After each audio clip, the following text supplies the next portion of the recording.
No, Radlup.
Yo, what's going on, ladies and gentlemen? We are live with Banana Rampage versus the Unforgiven for Duel Links Team Wars Season 7, Week number 8.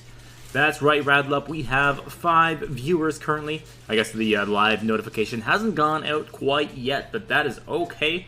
I'm sure it'll happen by the time the match gets started and we'll be underway. I will be joined shortly by monkeyboy44. And, Shaz, I do have to apologize for not streaming your game. I probably would have if I picked my own games, but I just told Hazy to put me on whatever. So, it's all good. Alright, let's take a look at these rosters, and I do apologize if you guys hear some noise in the background for just a moment. My beautiful lady is heating up some lunch for herself. And swearing in the background. Alright, so Banana Rampage bringing Macon, Bruno S, Dante, Sasuke, Player Noob to the match. He's putting in the launch codes? Exactly. Kimberly Jong-un over here. Yo, what's up, hype beast? And the Unforgiven bringing Zenzo, Zenitsu, Soroton, Markham, and Balskis. Shout says hello. That's you. Hello? Woman! Alright, never mind. She doesn't care. She says fuck Shows.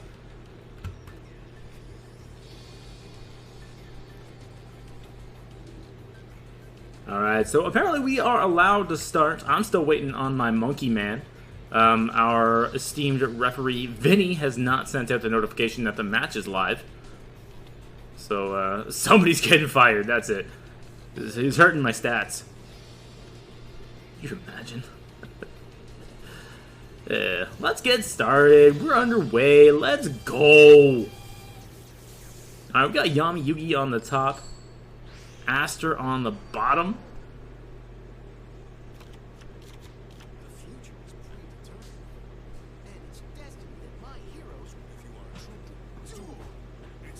Hines always bullies the refs. You know it, dude. Alright, so it looks like we got a 24 card.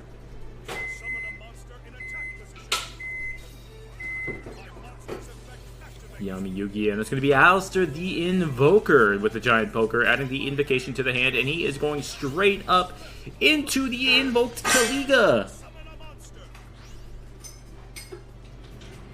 Who cares if I forget about a match until 5 minutes before it starts? True. I do remember that happening.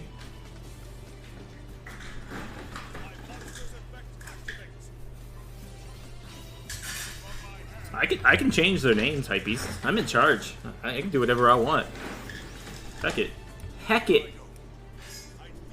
We're changing them. These guys are getting changed.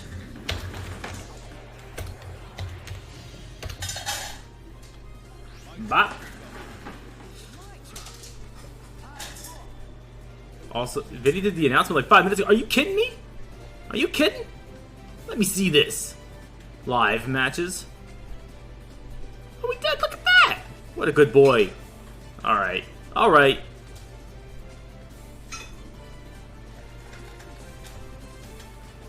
My apologies to Vine Eye. What the heck's my monkey, dude?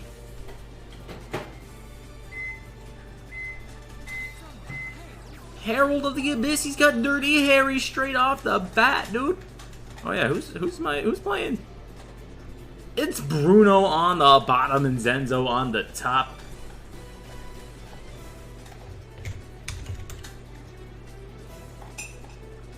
You can't have a monkey. Oh yeah, he's eating the roster, dude.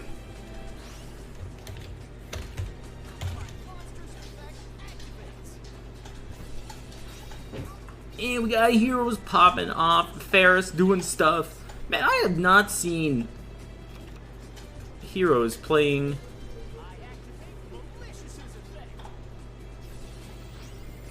Herald. I don't think I've seen that before. Monkey Boy is apparently getting lubed up. He sent me a DM. He's letting me know. So he's on his way. He's just getting well oiled. Sometimes you gotta oil the monkey, you know? Vion dropping a monster from the deck to the graveyard. The only stipulation being it has to be a hero.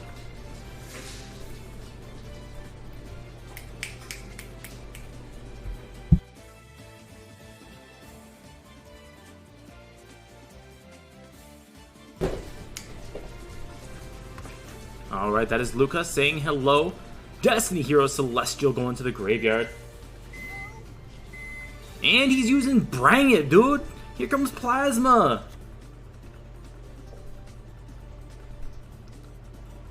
He's donating Plasma to this man. And we get an animation? Yo, the start of this match is hype, dude.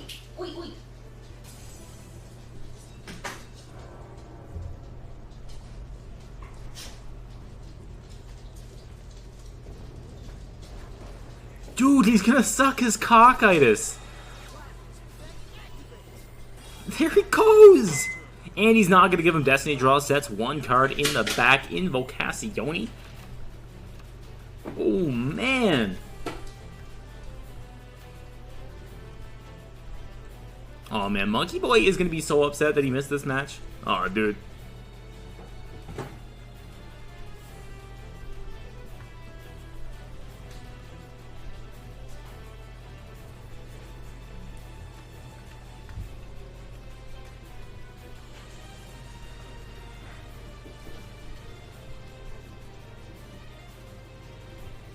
The Funky Boy 44 is missing this.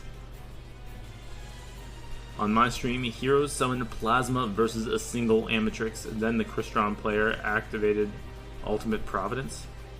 Ugh.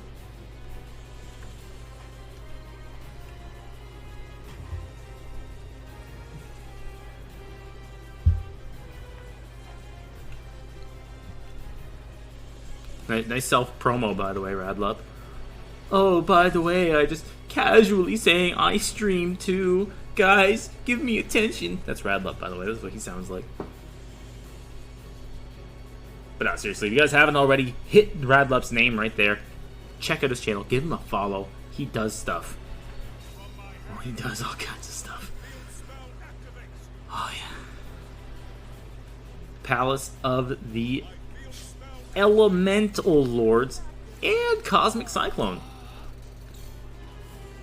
So based on life points alone, It looks like old Bruno here is in a rough spot, but he's got a good old effect negation here.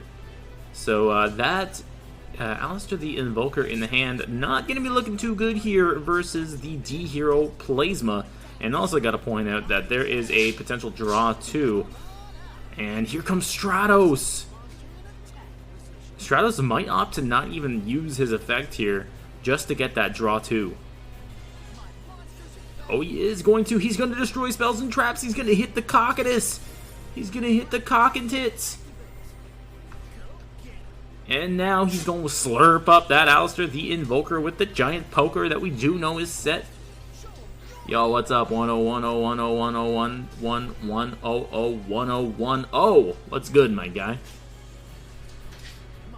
And here comes a Vision Hero. Ferris Bueller going to use the effect. Hits a Stratos once again. And now he's got lethal on board. So Heroes taking game number 1 here versus Element Sabers.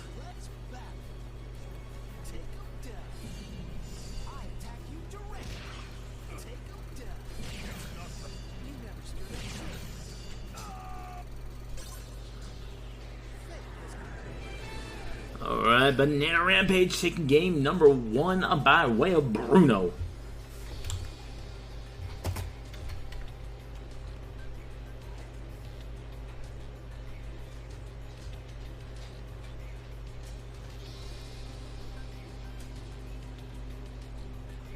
So Zenzo down 1 deck. I'm doing well 101. Bruno up a game. Now, they can choose to repeat here if they want. If they think that Element Sabers has a good hero matchup and their second deck potentially doesn't, they can go ahead. It actually looked like both players opened up quite well there.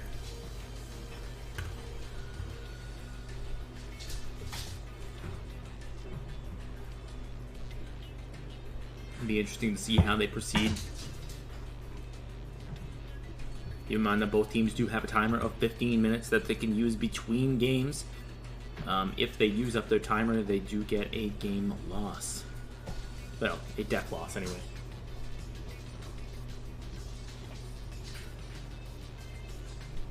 Tell Monkey Boy to come already? I know, man! Fashionably late. And the thing is, though, like, I guess the traffic in the trees is quite high.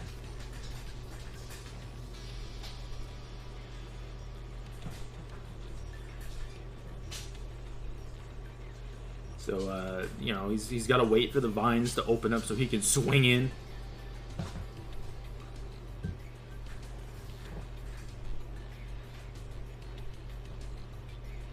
And it does look like old Zenzo here going to opt not to repeat. Looks like he's hopped off the table to switch up the decks. And he's going to pop back in. See if our Monkey Boy is in the room. He is in the room. So he's lurking somewhere. He's around somewhere.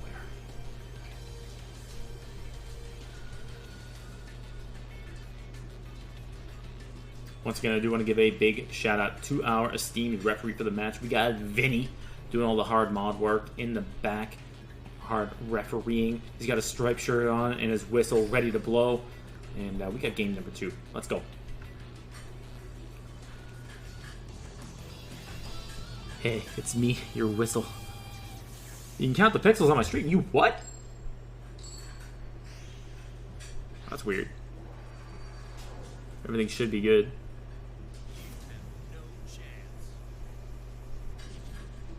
Alright, we got Zenzo using his peepee.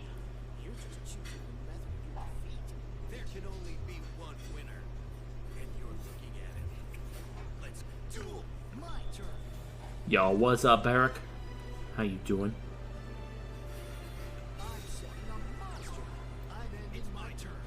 So one set pass for me. Heroes here. Bruno just dropping 1 set in the back row. We got some Moon, the Poison Wind activating straight away from Zenzo. And he sent the Chris. He's either got a mitt full of spells and traps or this is about to get ugly.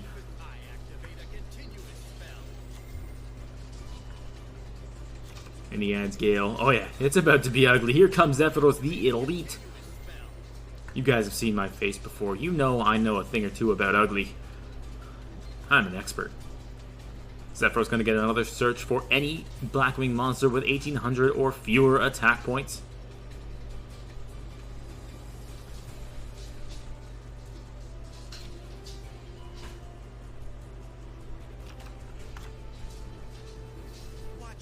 Yo, Elite, what's good? So apparently Soraton is actually not on the roster. He was going to be. But it's going to be Elite instead.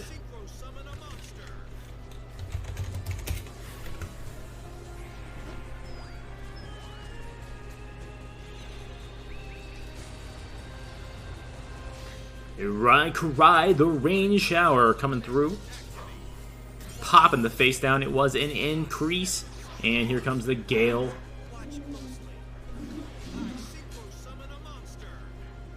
And it slams down the Pixie. Dragon is going to be able to get a draw as well. A nice little +2 here off of this Zephyros, the I Light. And the Pixie gets the draw. Dogs are freaking out!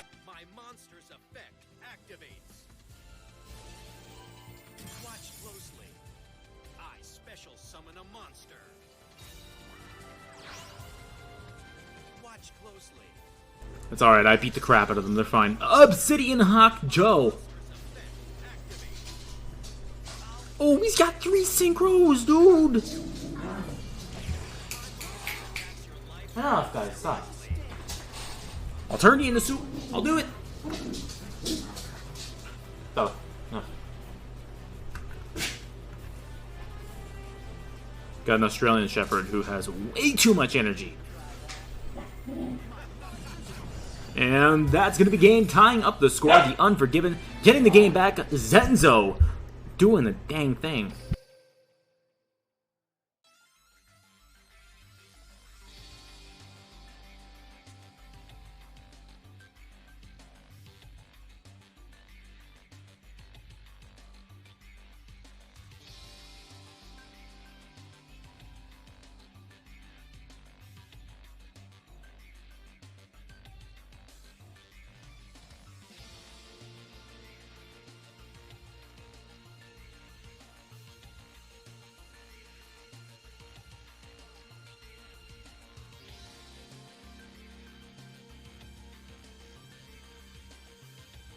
Game number 3 underway. I'm trying to calm down, dogs.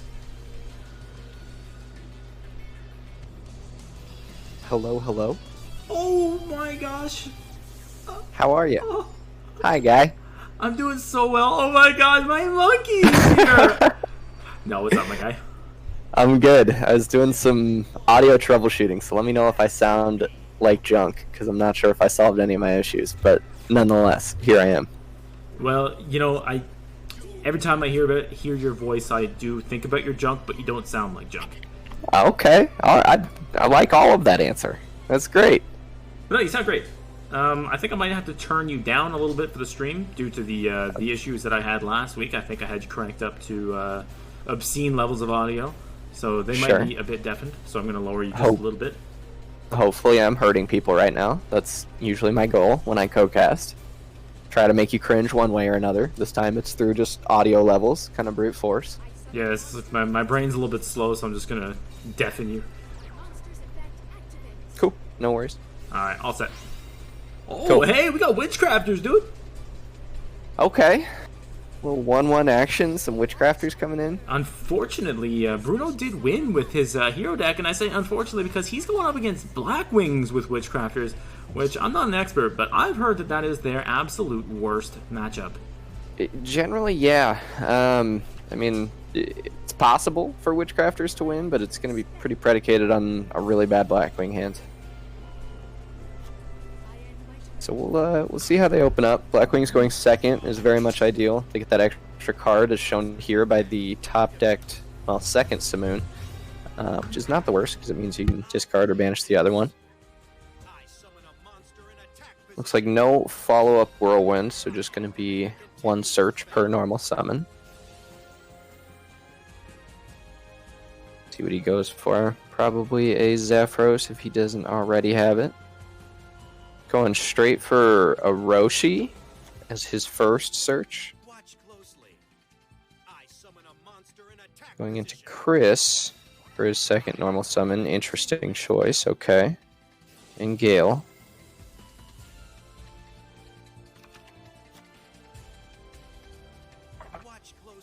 Now, I suppose I'm a little surprised that he chose to not search out Zeph instead of something else. I guess given that he only had one search and he needed a Gale and an Orochi to be able to make both these synchros here. I guess that does make sense.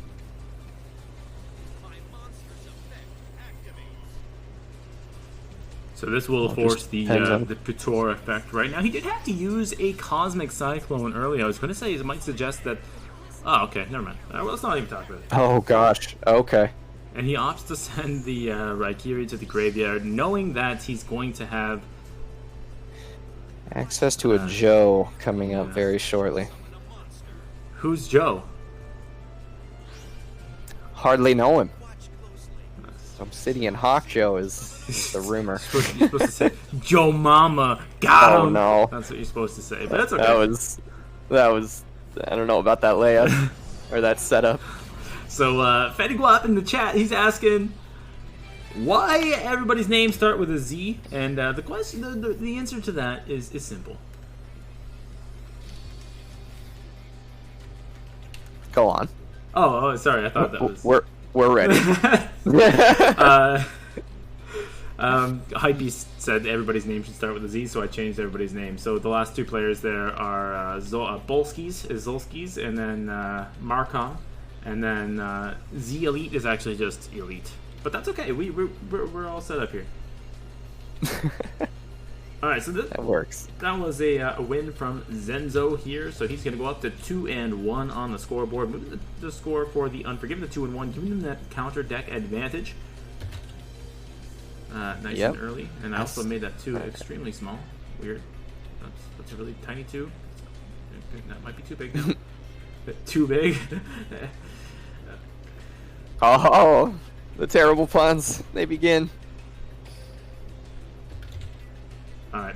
Also, I want to point out that Radla pointed out that we can't actually have you commentate this game because you can't have a monkey cast a banana game. Oh, yeah, I do have a clear bias. One of these teams bribed me with my favorite treat, and I won't say which, but you can probably take a guess. Now, do you actually like bananas? I do, but I prefer to eat them whole. Just all at once. That's how much I like them.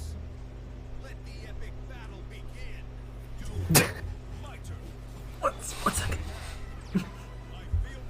keep talking. I'll give you a moment to just kind of, work through that and all those emotions.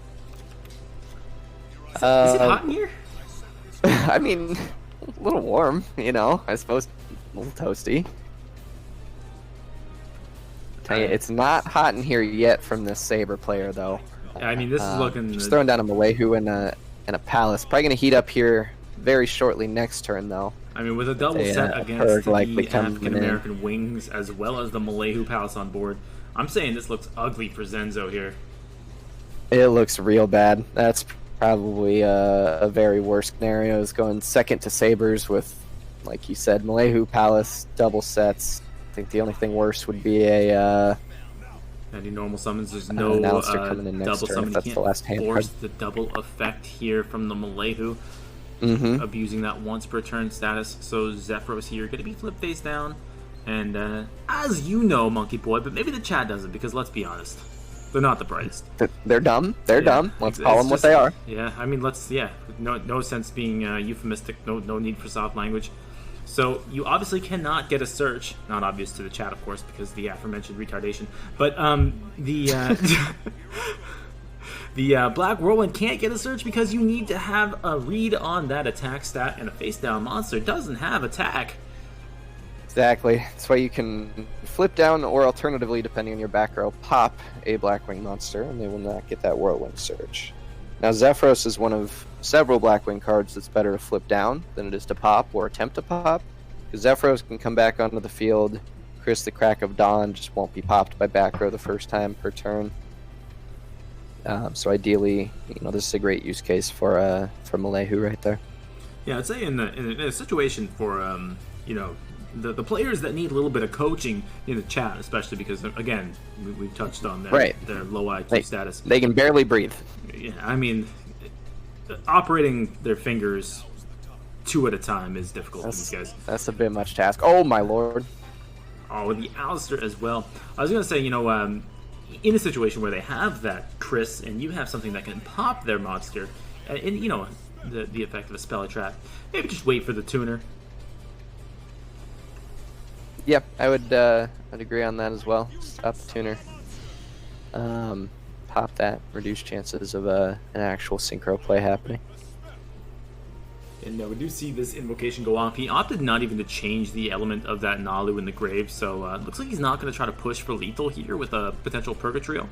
Oh, because there's no battle phase. That makes sense. He did search out the Malehu. Yep.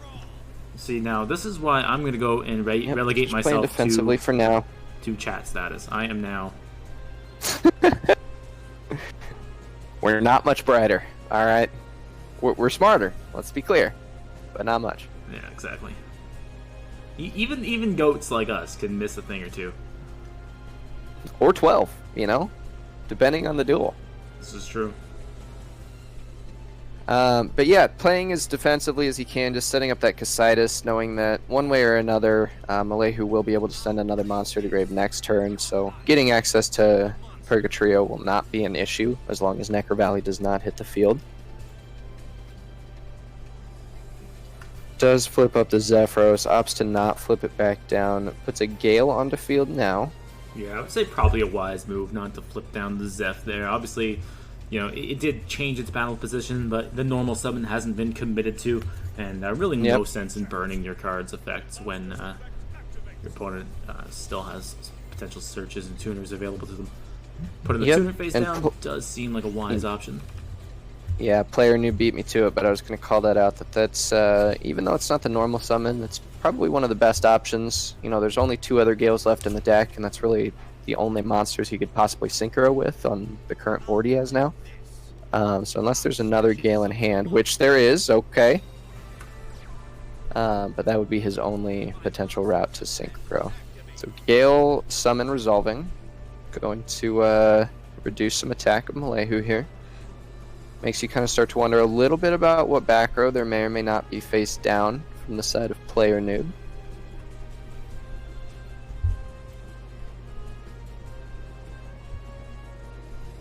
Possibly a Fiendish Chain that could come in here shortly on the synchro that hits the board.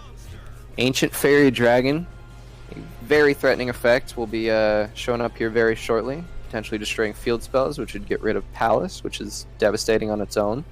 But also search out a Necro Valley, which all but limits any access to fire. And before it even attempts to activate that effect, we see the Fiendish Chain go off on summon. Yep, he gives absolutely no hex. Not a single heck. And he hasn't normal summoned yet. Keep that in mind.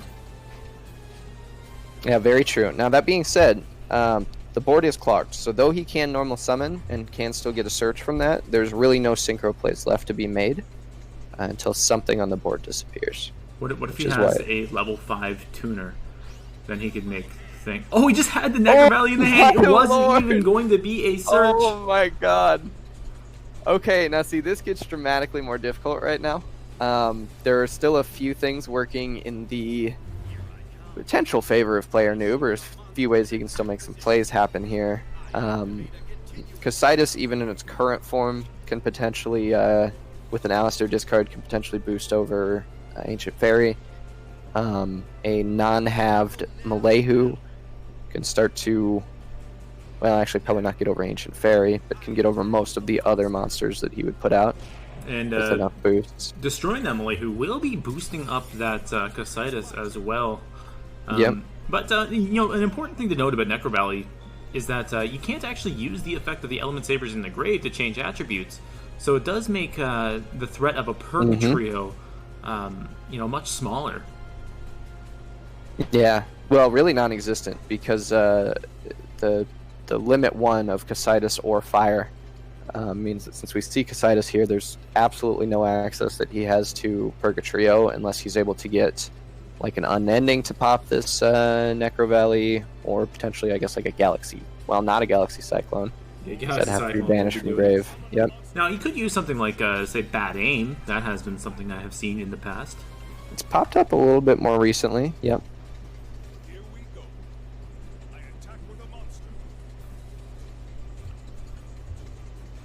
Unending Nightmare definitely almost always going to be at least one copy in the main deck for Element Sabers, especially as their deck size increases. For sure.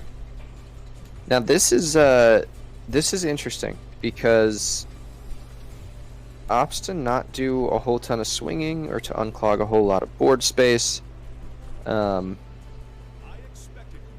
to also not swing over Ancient Fairy Dragon yet. Should still have access to at least one Alistair in hand to have been able to make that boost happen. Playing a little bit slowly here. I guess he just doesn't feel particularly threatened by the Ancient Fairy Dragon. Yeah, the Ancient Fairy Dragon is not much of an offensive threat, it's more of a wall, and he does know that he can continually flip down this Gale, which is one of two possible remaining Gales that are not in the graveyard that could actually be a threat. Anything beyond that really is not doing a whole lot. I'd say, too, for player noob, I mean, this is probably the max attack stat he's going to get on that Malehu until he can deal with that Necro Valley. Should be wary not to clog his back row without the aid of a potential Unending Nightmare or something, just because otherwise he can't get rid of it. Yep. Now, does use a main phase Alistair boost? Yeah, that's a curious use of Alistair the Invoker there. So swing over swing over a Gale. What? It's yeah, he must have something planned here. What just happened? I don't know exactly, but he could have swung over AFD and then also swung over Gale. All right. I mean, we don't know his cards. There's obviously still some variables left in this duel, so I'm gonna hold off any questioning yet. Yeah. And hold off any judgments, but I may still have some questioning, I suppose. Now Zephyros bouncing off the Necro Valley, coming back out. Yeah, I guess future plays will hold all the answers for us here, as we do see Gale number 3. We do, correct. Yep, coming in, reducing Malehu's attack.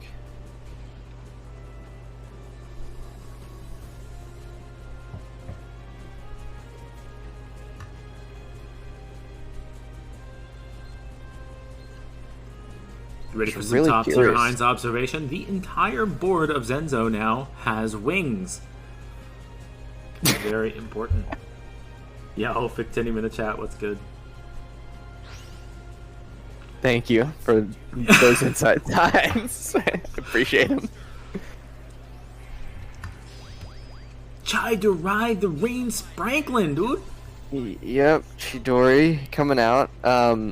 Also worth noting is that was the last Gale, so that is close to the last Synchro option that will be available. Yeah, getting a Simoon plus a Roshi on board is possible, but kind of awkward. Yep, he would, which means he'd have to have a monster that survives. Has apparently nothing that can stop that. Okay, had an Unending, which I suppose partially explains the... Does indeed. Now he opts not to use the Unending again to give himself Destiny Draw. Does that suggest that he has an Invocation potentially set right there in the deck side back row? It very much could be. Okay, there it is. Explains the minimal use of back row or interruptions here. And this is a big Purgatrio 3700 attack. Only going to get bigger by way of this Invocation. And one thing that's really nice about that too, having the Invocation as a bluff set in that situation plays around the potential Blackbird close. And once again, an Invoker in the main phase. Does he know it's a quick effect? I I don't understand what he's playing around by doing that. He leaves him on 50 life points. Did he... So I glanced away for a second. Did he use the element changing effects engrave to maximize his boost, or did he just miss lethal from that? I'm pretty sure he missed lethal. Yeah, because he didn't use the second Malayu effect. Yeah, he has Malayu and Alistair engraved, so there's for sure 2 darts. Missed lethal and slammed that Alistair. So he did it in the main phase, so knew that he wasn't getting a boost off that. Yeah, very, very curious. Maybe player noob, not exactly an Element Saber expert, or has not really been playing them recently, and it's just a little rusty.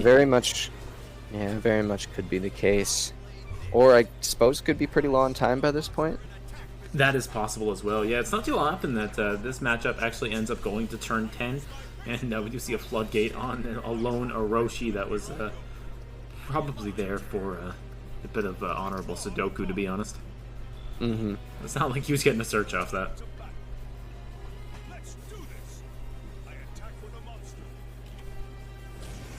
And 3100. Gonna make sure he gets that 3,000 point damage bonus. Maybe he was just going for BM too. I mean, that's always a possibility when you've got a matchup as dominant and one-sided as this one. Yeah, I mean, nonetheless, I'd love to get that or give that benefit of the doubt, but I don't know, man. There's BM, and then there's like letting your opponent have another turn. You know, it's a bold move. It is indeed. There's like comfortable level of like, oh, I dropped an extra Alistair to, you know, get my extra boxes when it was clear lethal, and then there's like, I'm gonna give you another turn. I'm so confident in my board position. You know, I'll be honest, when I was new at the game, that was something I would do if I had a solid board state in, like, you know, gold. I would right. Just like I'd keep passing turns and just see if they would keep playing. But eventually I realized that it's an absurd level of toxicity, and just rather just win and get the climb over with, because the ladder's not that much fun.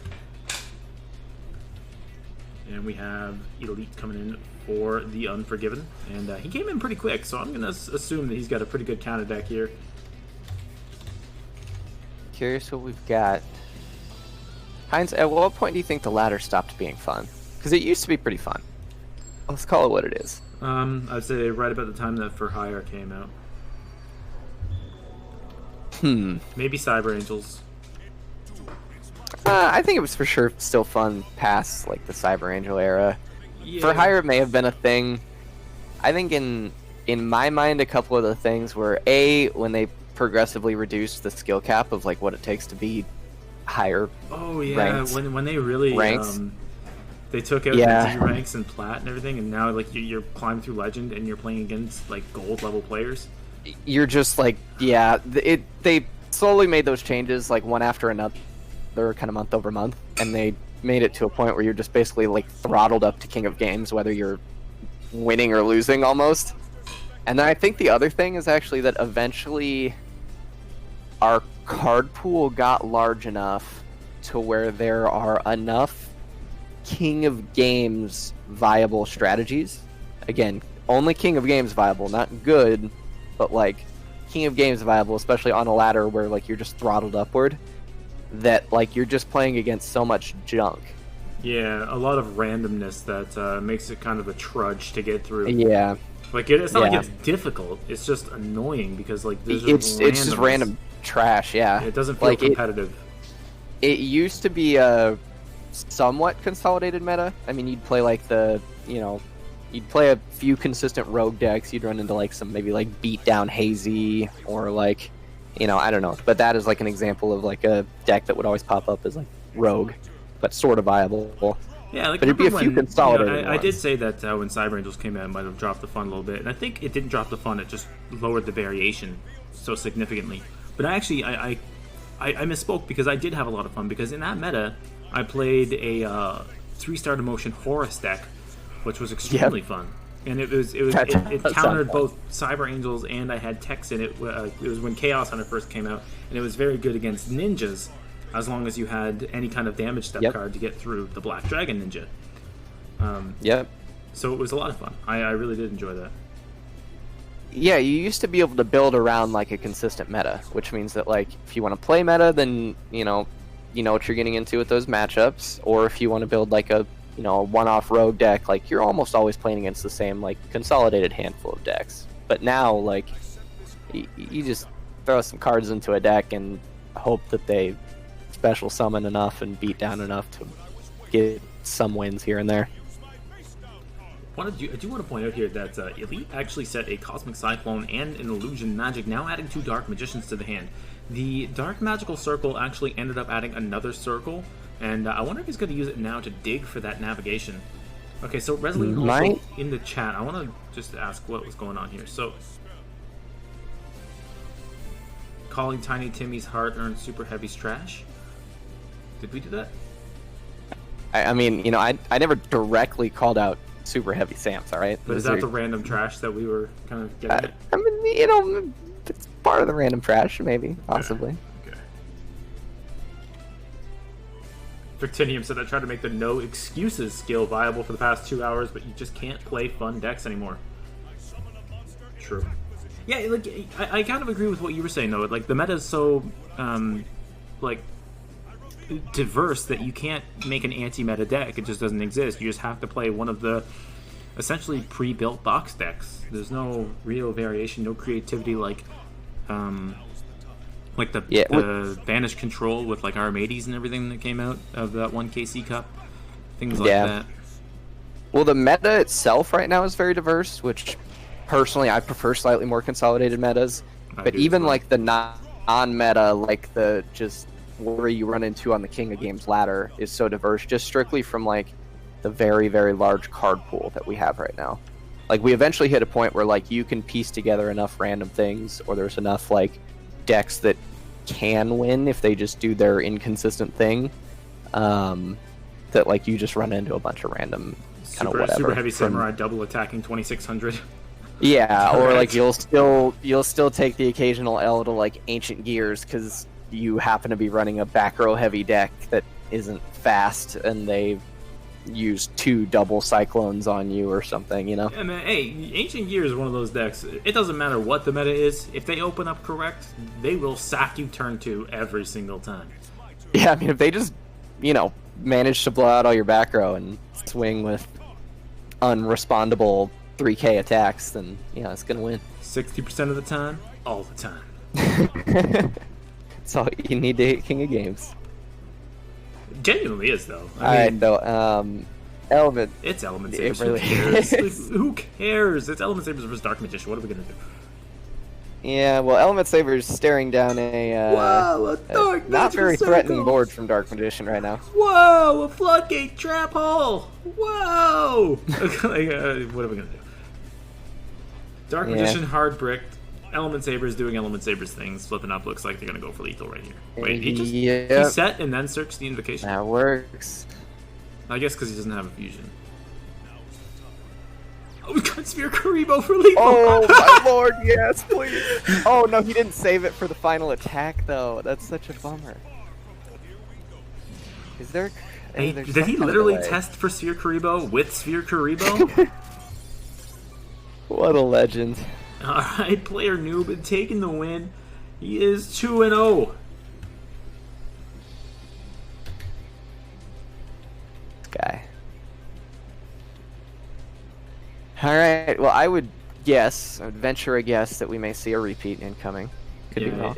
It doesn't happen as often as it feels like, but Dark Magician can brick. If you're playing it though, it definitely feels like you brick. A lot. And Bolskis is telling us that we will have a repeat from the Unforgiven.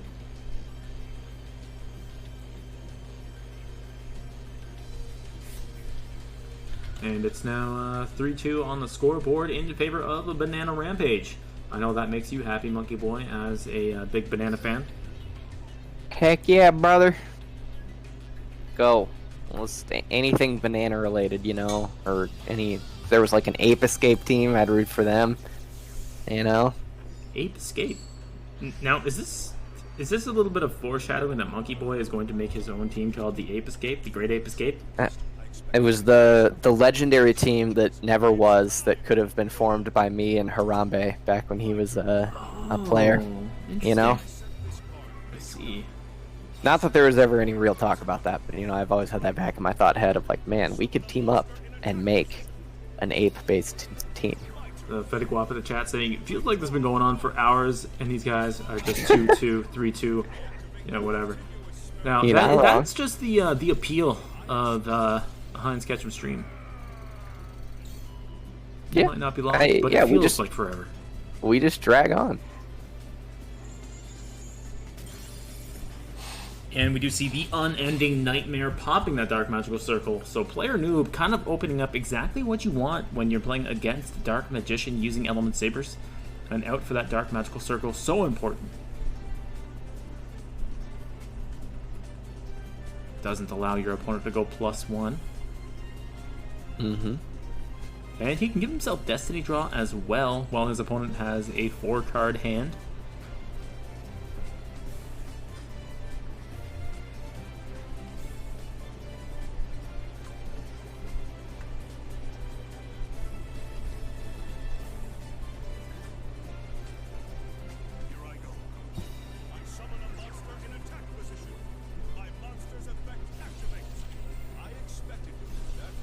Wow, and a negation for the rod. He says you are not plussing this turn, sir. I want you to get that thought out of your head.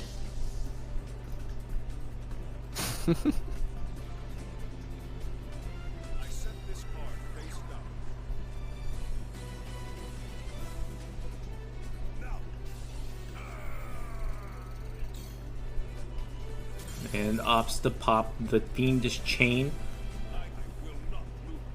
Alright, Fictinium, thanks for stopping by. Hope you have yourself a good, I guess you're EU, so have a good evening. That's right, I keep track. Yeah. I know where everybody lives. Watch out. I'm right back. Heinz knows down to the exact longitudinal, latitudinal coordinates.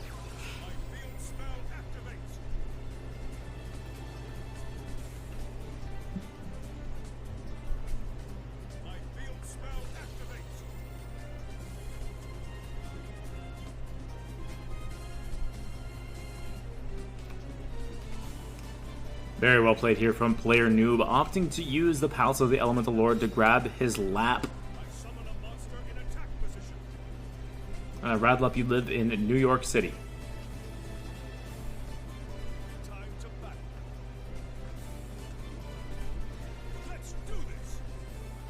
Does he, though? He does, yeah. Okay. Nice. Well, Radlup, he just got outed. Go ahead, Heinz. Call out his exact home address. Might be TOSE. No, you let the chat know. That's allowed. I think that's actually like somewhere in the neighborhood of illegal. Like, you say somewhere in the neighborhood of illegal, but you know, just if you had to, you know, theoretically say like what exact neighborhood would that be in? You know, just in terms of like, you know, what you were saying. Send me packages. I'll send you a picture of my package. I think we're about to see how powerful this 69. Yeah, we are. Super good option versus TM. I mean, that doesn't even need to negate. He can just yeet the circle off with the Unending Nightmare. And Lap is, you know, sitting pretty. However, with only 1,000 life points remaining, there is something of a threat. There's actually a lot of a threat, because there's no back row on board, and unless there's a Saber in hand as well, you can only use Palace for one monster per turn. Yeah. So he's got a Malehu, which actually kind of makes me question if Lap is the best option here. Now, ideally, he's going to flip down Lap, and no amount of monsters on board changes, so Rod will not be able to retarget. Doesn't flip down the lap. He actually flips down the rod. That seems like a questionable play if that's a navigation, but it's not a live navigation. Okay. Suppose he's able to test for delay. This also does put a 100 defense monster on board. If he is able to get access to Alistair, and he does just switch lap to defense anyway. So he did search for the lap last turn. True. I made the mistake of not remembering the no battle phase thing once. And so I didn't. Yeah, I just hadn't noticed the lap search. But you're totally right. I rarely make the same mistake 3 times within 15 minutes. Right. In which case, though, he really would have been better off flipping lap face down, because it would have meant that DM took a little bit of damage. You're taking an extra 700, which doesn't proc D-draw, but does reduce life points. I do wonder about that, though. So if he did flip the lap face down, he would have needed to flip it back face up during his own turn just to get the negate back on board. So no, because the attack goes through. Still. Oh, I'm stupid. So it flips the lap back up. This is true. Yeah, this is what happens in the damage step. Damage step, monster flips face up. Cards do flip up. Yeah, that's some high level Yu-Gi-Oh you got right there, my friend. That's like page 2 of the rule book. I didn't get that far. I know. But no, yeah. So he basically just, since he didn't have a battle phase to follow up with anyway, he basically sacrificed an opportunity to. Let's be honest. His name is Player Noob. He's not a player world champion, you know? That's all I'm saying. Fair, you know? We'll cut him that slack.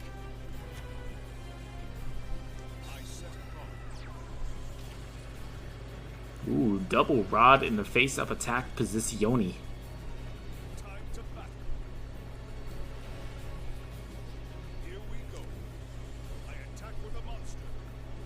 Okay, now Rod swinging in, I guess, to make room for navigation on the following turn. Which, unless there's double nav set, should be fine, as long as he has a lap still live, which he should. He should have anywhere from 1 to 2. Well, he does have 2 sabers left, just don't know if they're in hand or deck. So we saw 3 Malehu, lap, and water on a previous duel. Does that attention to detail is the reason why I keep the monkey coming back? It's me. And not just because he comes with snacks with his furry back with ticks. True. True. Fun for all. Sharing with the whole group. Alright, now swinging in with Malehu. Gonna do a little bit of damage here.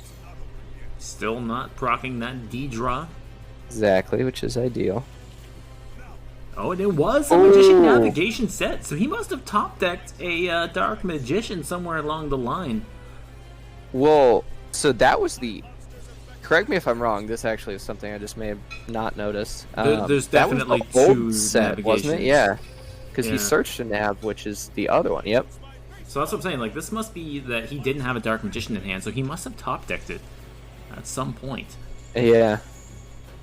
So he had double rod, but didn't have the Dark Magician to get things off with the Navigation. And we do see that the new Dark Magician animation. Out of curiosity, were you have you seen the new Dark Magician girl animation to this point? I have not, no, actually. Okay. I was gonna say it doesn't follow the theme of the Blue Eyes and the Dark Magician. Now it has the kind of digital Duel Links-esque background to it. And I was a bit disappointed by that, and I was going to ask if you were as well. Dang, that was a bummer. I just haven't seen it yet, though, no. I typically am always impatient and skip through animations, unfortunately. Radlip says it made him pee white. I assume that's because of the... It goes dangerously close to an upskirt in the animation. Okay. It's a bit lewd. All right, I'm a little curious about this animation. There seems to be a lot of talk going for it, you know. Sounds like there's a lot going on with it. Wait, what? Illusion magic? Oh, I guess because does he? Oh, okay, yeah, I suppose. Yeah, just no hex, man.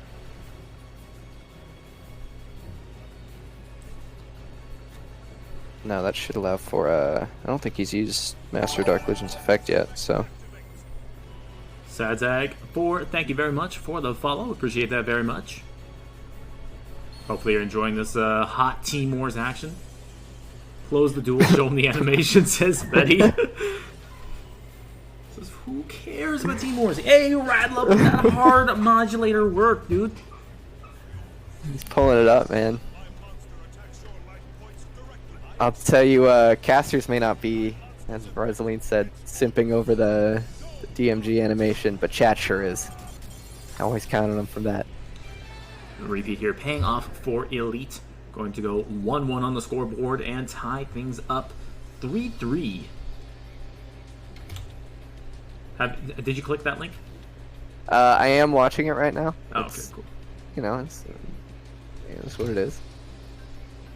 See what I mean when I say that the it gets just close to the upskirt? It's pretty pretty. I do see that. It's it's a little suggestive for sure. Yeah, you think it's not just a kids game. Showing the kids where they came from just a few short years ago. Monka TOS. It has OG and the new one. Interesting. Yeah, it does the side by side. It's mostly just like a little bit of, I guess, like camera angle that changes, and then used to be a pink animation or pink background. Now it's like a light blue. Now it nearly shows the pink in the foreground. Ah. Alright, Player Noob versus Elite. Let's get game number 3 of these two underway, shall we? Yep, let's do it. Here's what Player Noob's second deck here is, so we'll see that very shortly. Looking like probably Blackwing. It is funny though, it does kind of seem a bit suggestive, but really it just shows thigh meat, which isn't really like lewd at all. Not really. But for some reason, our male monkey brains just have that feeling. Yo, I-Chan bot with a raid 41. People coming with I-Chan. What's good? Oh my lord, I-Chan, thank you, and hello to all you fellow Duel Links fans.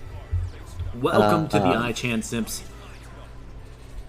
Let us know who won Chillin' with Sheila versus Duel Links Taiwan. Yes, please let us know.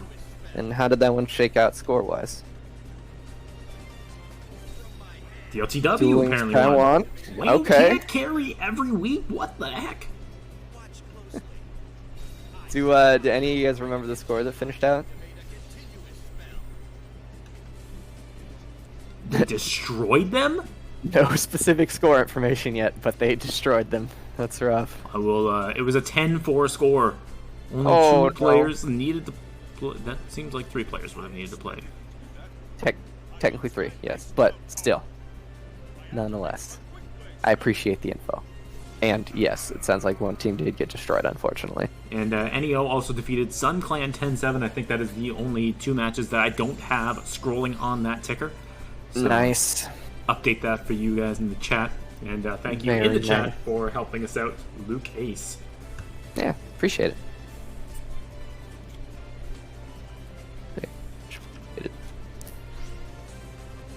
So we do see a Cosmic Cyclone knocking off one of the Black Whirlwinds. Worth noting here is that there is not a circle on board from Dark Magician's side, and that really is going to be the biggest threat to Blackwings. It's DM's primary interruption against Blackwings to stop the searches or stop synchro plays, and most all of Blackwing's synchros are going to be 2600 or higher in terms of attack, so really not too threatened by Dark Magician once they hit the board. Is playing around some kind of minor interruption options here by getting another Blackwing on board before synchroing. That way, in case anything were to happen to the synchro monster, there's still the ability to continue dropping more Blackwings.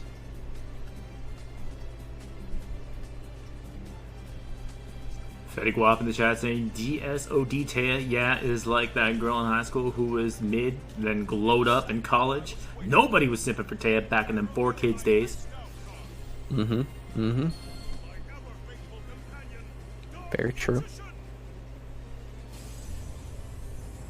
How is Player Noob doing? Player Noob is doing relatively well with a 2-1 score. Yep. So far, so good. He had a good He had a good counter pick matchup, and then I believe his opponent, I want to say, bricked for the other one. Yeah, against DM the first time. This is a very interesting way to stop a synchro play. He's running enemy controller. He has both his semi-limits on the board. Okay. Enemy controller plus nav, which very impactful. I thought Fetty, I thought you thought her name was Tia. Tia. Get it? Do I don't know what Taya, there is to get. Tia. That's not a joke, Heinz. That's just you're just saying things. It's the pronunciation. But Tia. You're just saying words, Heinz. No. So her name is pronounced I know what you're Taya. doing, and I don't think you know what you're doing. Her name is Taya, but it's only one word. But the way Fetty spelled it is T-ya, which sounds like Taya, but it's not quite. It's a simple, like, just little change in inflection. Get it? It's not the first Get it? time I've had to do this, but please, someone call the police. Like the name. Okay, so I'll break it down. Help. Like tea, like the drink. Someone. Yeah, like affirmation. Just help. My hell. Alright, though. DM was not able to make a push through into the territory of lethal last turn due to no circle to be able to banish a monster. In which case, we're seeing this follow-up option which comes through, which is really the risk that he was kind of forced into by having Blackwing survive again, is that they have another level 4. They're able to get a search off here. Yeah, and now he's not actually able to get a search because of the negation. Yeah. But I would say that we are seeing a very interesting Dark Magician build. We have seen Curtain, enemy controller. It's showing us that he's only got the one Magician of Dark Illusion. A lot of players have been running 2 lately, along with some discard traps for interruption. But he's got the Cosmic Cyclone and the Curtain, things to aid in getting that Destiny Draw off. And here comes that Cosmic Cyclone. He used Destiny Draw to get a Cosmic just to ensure that his opponent was not going to be able to get any further searches. Yeah, just for the freaking heck of it, you know. I want you to have nothing left. That was a BM T-draw, is what that was. Yeah, so Elite is eliminating player Noob, putting him at a 2-2 score. It's very respectable. You know that he did his job. Yeah, that's fine. You know, as long as you pull a lead and then 2-2 your way through, that's okay. So that puts the Unforgiven back in the lead, leading 4-3 as they do. And we will switch out player Noob for the next player. And I'm going to let you carry the stream for just a moment in between games while I take a short break for nature. Okay. Everybody, how we doing? As you know, I love to take these opportunities to talk with chat a little bit when Heinz disappears and we're waiting between games. We are bumped up to 68 players hanging out in here, 68 views hanging out in here, thanks to the generous iChan bots, or more so iChan raid. Appreciate that again, and yes, player Noob is eliminated 2-2.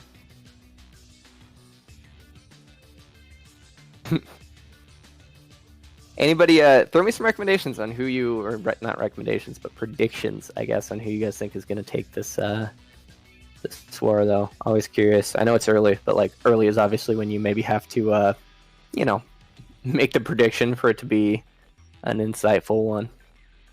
I'd say very much anybody's war potentially. No logo for me anymore. I actually don't know that. That's a good question.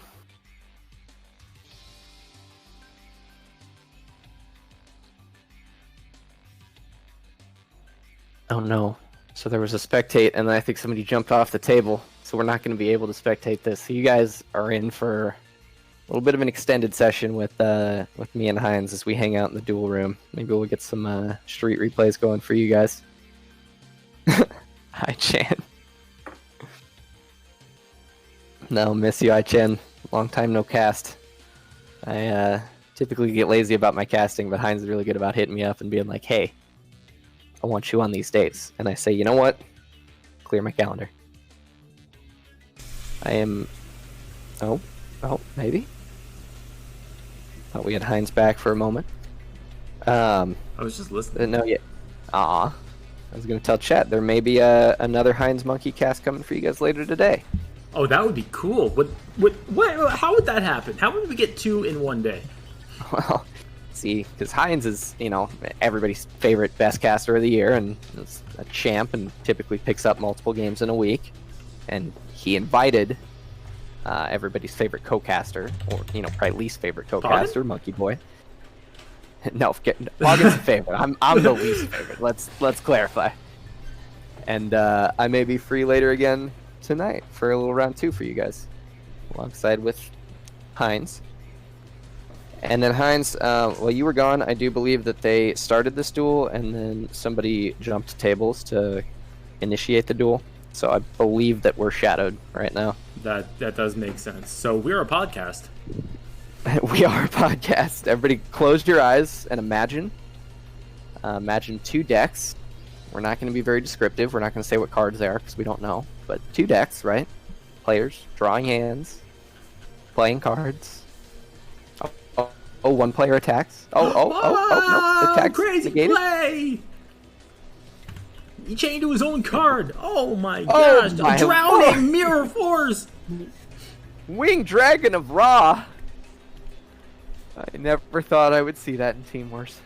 Wang Dragon Raw. Watch street replays, says Radlup.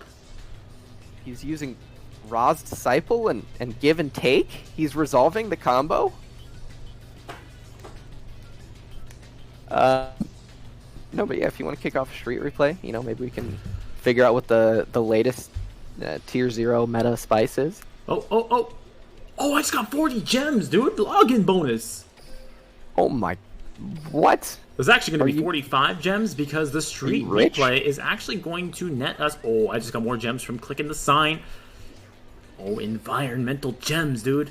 Let's take a look in Heinz, the cooler. Are you flexing on me? Because I only just got 10,000 gold, and that's worth nothing. So please keep your 40 gems and your bragging to yourself. Thank you. Take a look at the special deck. See if we have gems here. We don't. It's red keys. That's a skip. And let's hop into this street replay. It's a Chinese guy. Maybe iChan can... Actually, I have a translator right here. Nice. What's it say? The sky falls and then something. What is it? Like it's a phrase, I think, but I'm not really familiar with that. Like idiom. Okay. But I'm not really You're familiar a with that fucking idiom, obviously. I can't even say this phrase. Jeez, get out Whoa. of here. Aggressive. I'll see you reading that. Been dating a Chinese girl Dun for tat! 5 years. Not Not understanding a word. Nailed it. Idiot. I like to think this is the 24/7 of Heinz's relationship. In fact, I would probably bet money that this is the 24/7. Which is to say that Mrs. Heinz tries to be insightful or share helpful things, and Heinz replies with noises. No, actually, those were actual words. I asked why, and I said egg tart. Oh, it's Okay. we got a suicide deck. Oh my gosh. That's a street replay? That's amazing.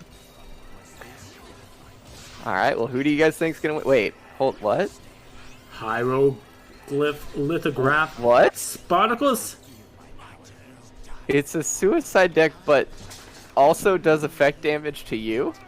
It's ineffective. Rather than... Oh, cup of ace! He rolls aheads! He just went +1. Raimi! Pot He of has Greed. one set in the back row. Jar of Greed! This is the worst suicide deck. You can't even kill yourself good, dude. Dude, is this other deck bricked? No, he's got a he's little got four, Chainsaw doesn't he? Insect. He's got Lancer Archfiend. I think he just wants his opponent to just drag it out. He's punishing his 500 opponent. life points. Sparks. Oh my.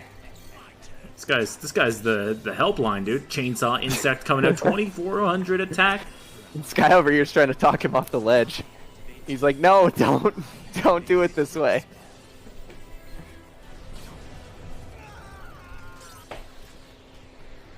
Alright, there we go. Friend takes the win. He was trying to be a friend indeed, but in the end, he just pushed him off the bridge. So get out of here.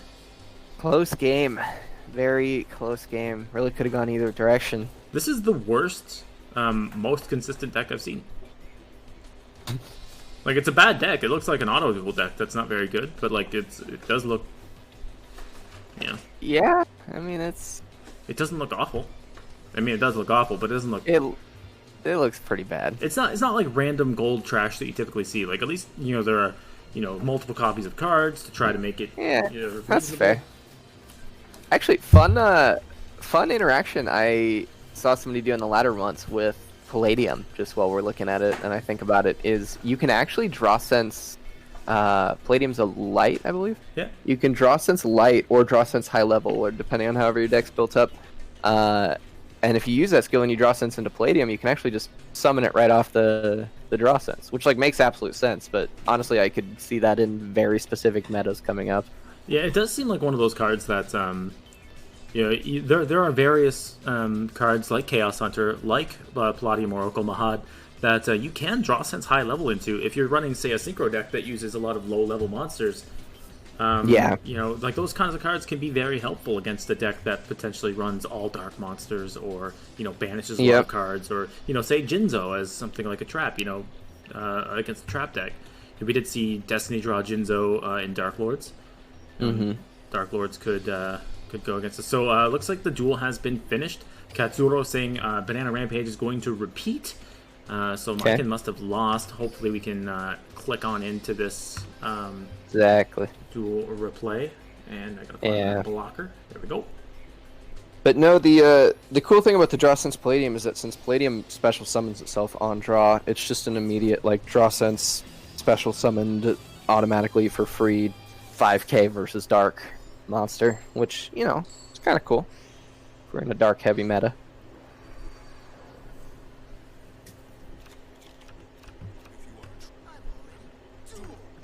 If Palladium Oracle Mahad was a person, what do you think his job would be? I believe he would be a Palladium Oracle, is what I like to think that his job would be. Full time.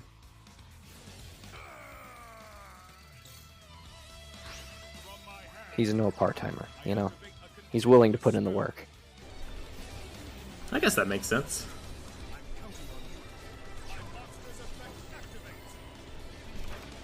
So I DM'd you. Do you think I could say that on stream without getting in trouble, or no? I don't, but I'm holding back laughter. Oh my god. Probably not worth it. Yeah. It's not worth it to risk it. Yeah. Every now and then, guys, Heinz has to kind of pre-filter his jokes through me just to make sure they're as not okay as he thinks they are. There's a Yu-Gi-Oh card called Card Blocker. There is indeed. He mills cards off the top of your deck to increase his defense by, I think, 400 points for each card milled. Goes up to like 1900 Blocker total. instead. I do use Blocker itself.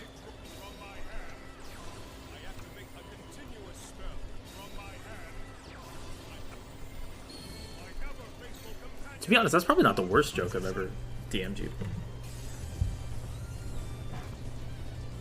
No. I No. can't think of worse. Yeah. Yeah, you said more offensive things.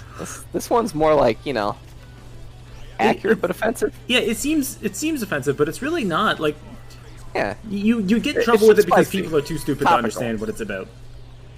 But yeah, every now and then Heinz DMs me a real not okay joke. Yeah. Or a real at least not safe for work joke. Yeah. And we're smart enough to hold those back from you guys. Because again, we understand that chat, not very intelligent.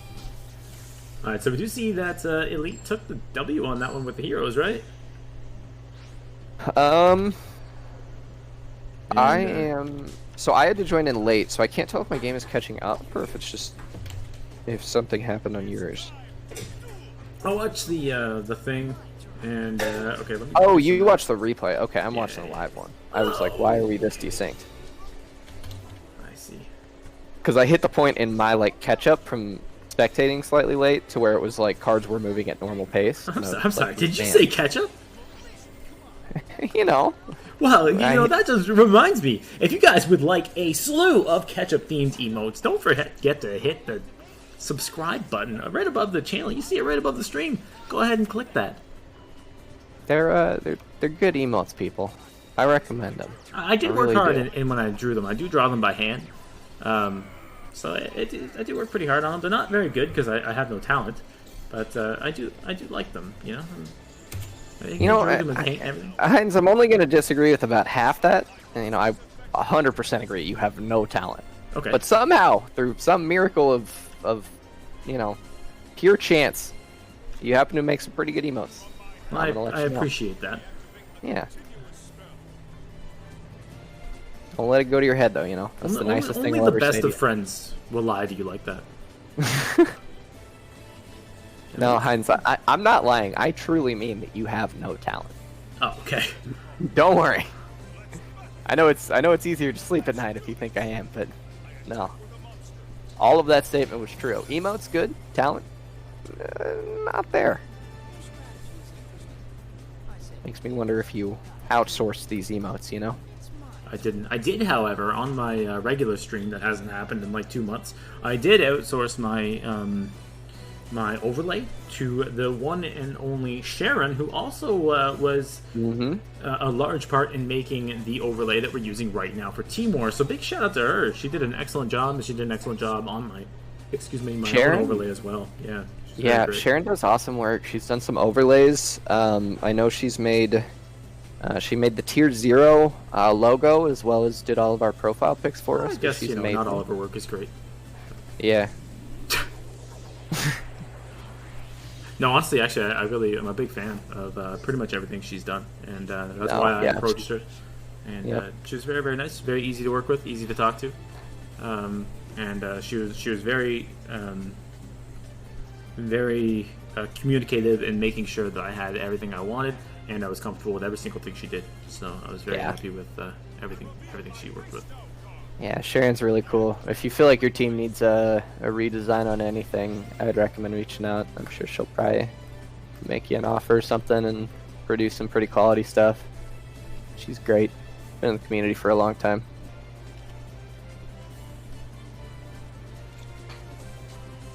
Is this a bit of an honorable Sudoku here from Macon, or do we have a Magician of Dark Illusion in the hand that's about to activate? It's a good question. Or Elite, rather. Okay. And we do have the Modi.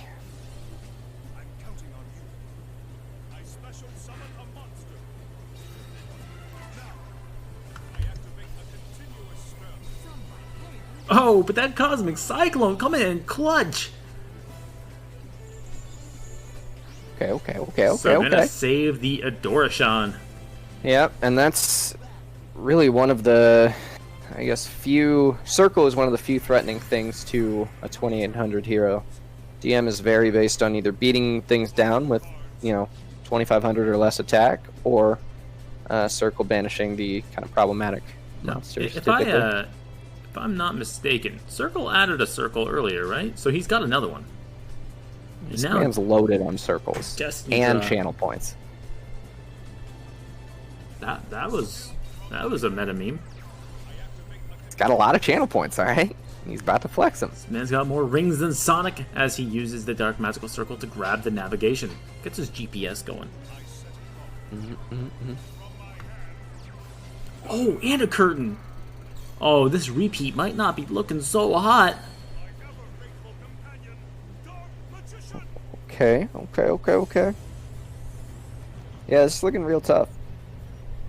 This is one of those, it's like, it feels like it's almost a gimme match for heroes. They have so much back row hate and destruction that Dark Magician Usually has such a hard time, but even with, it seems like a slow start, a suboptimal hand, Elite really putting the work in here and taking care of Macon, I would say, in dominant fashion.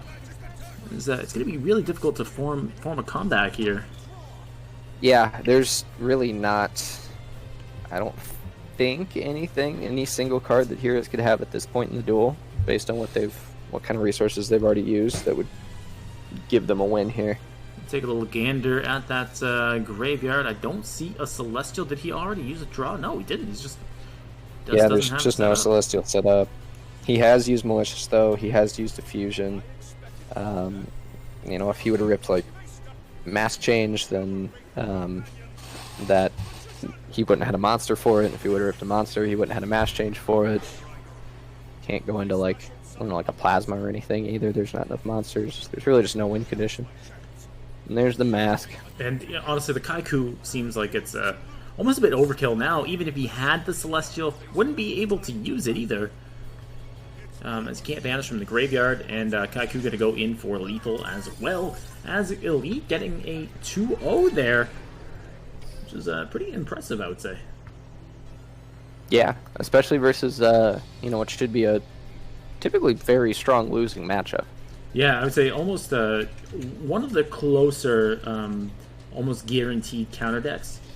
Yeah, and, there's very few matchups in this meta that are like hard counters. It's mostly a lot of soft counters where you just hope your counter option works.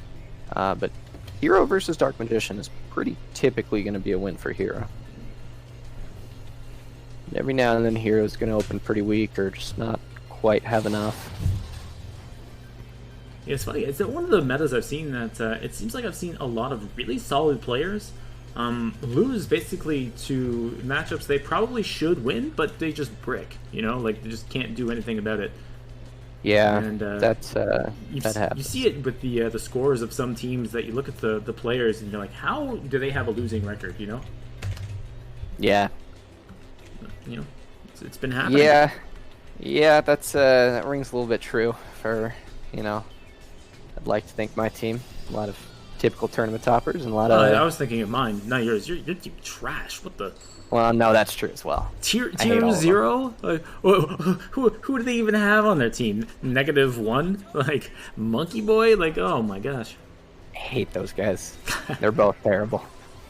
No, honestly, your team is actually stacked. That is one of the ones I was thinking of. That the record doesn't reflect how solid the team is.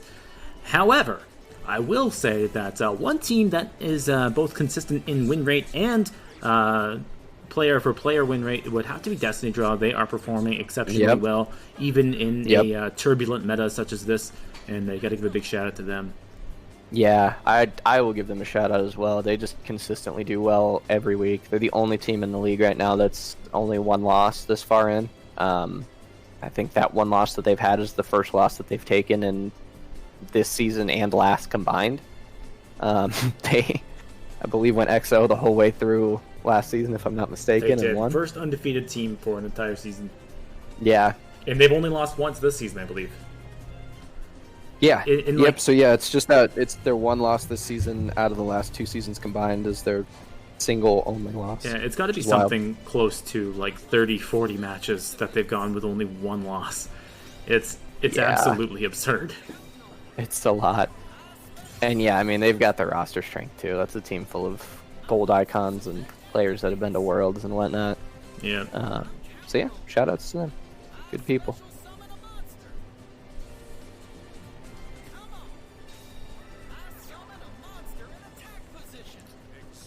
Now, I do want to take a moment here to potentially point out a bit of an eager play from Dante. Let's see how it plays out here.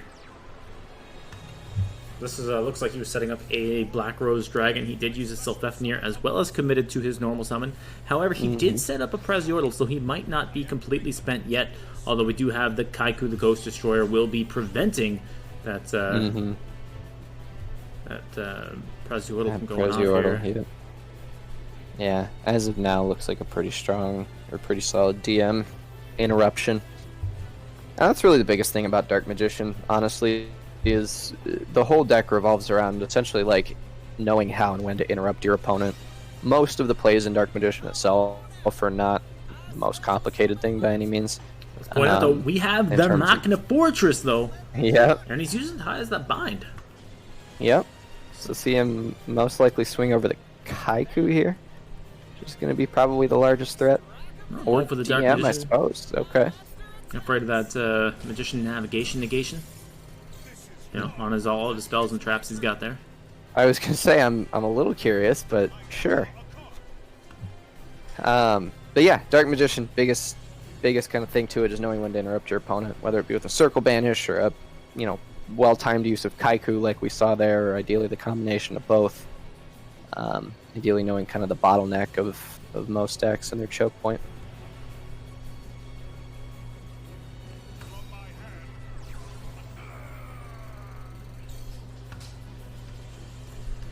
So can't believe I just used the word choke point without any commentary from Heinz.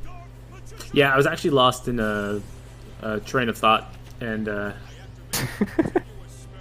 just yeah. Going down a dangerous rabbit hole over there. I guess your choking really took the words out of my mouth.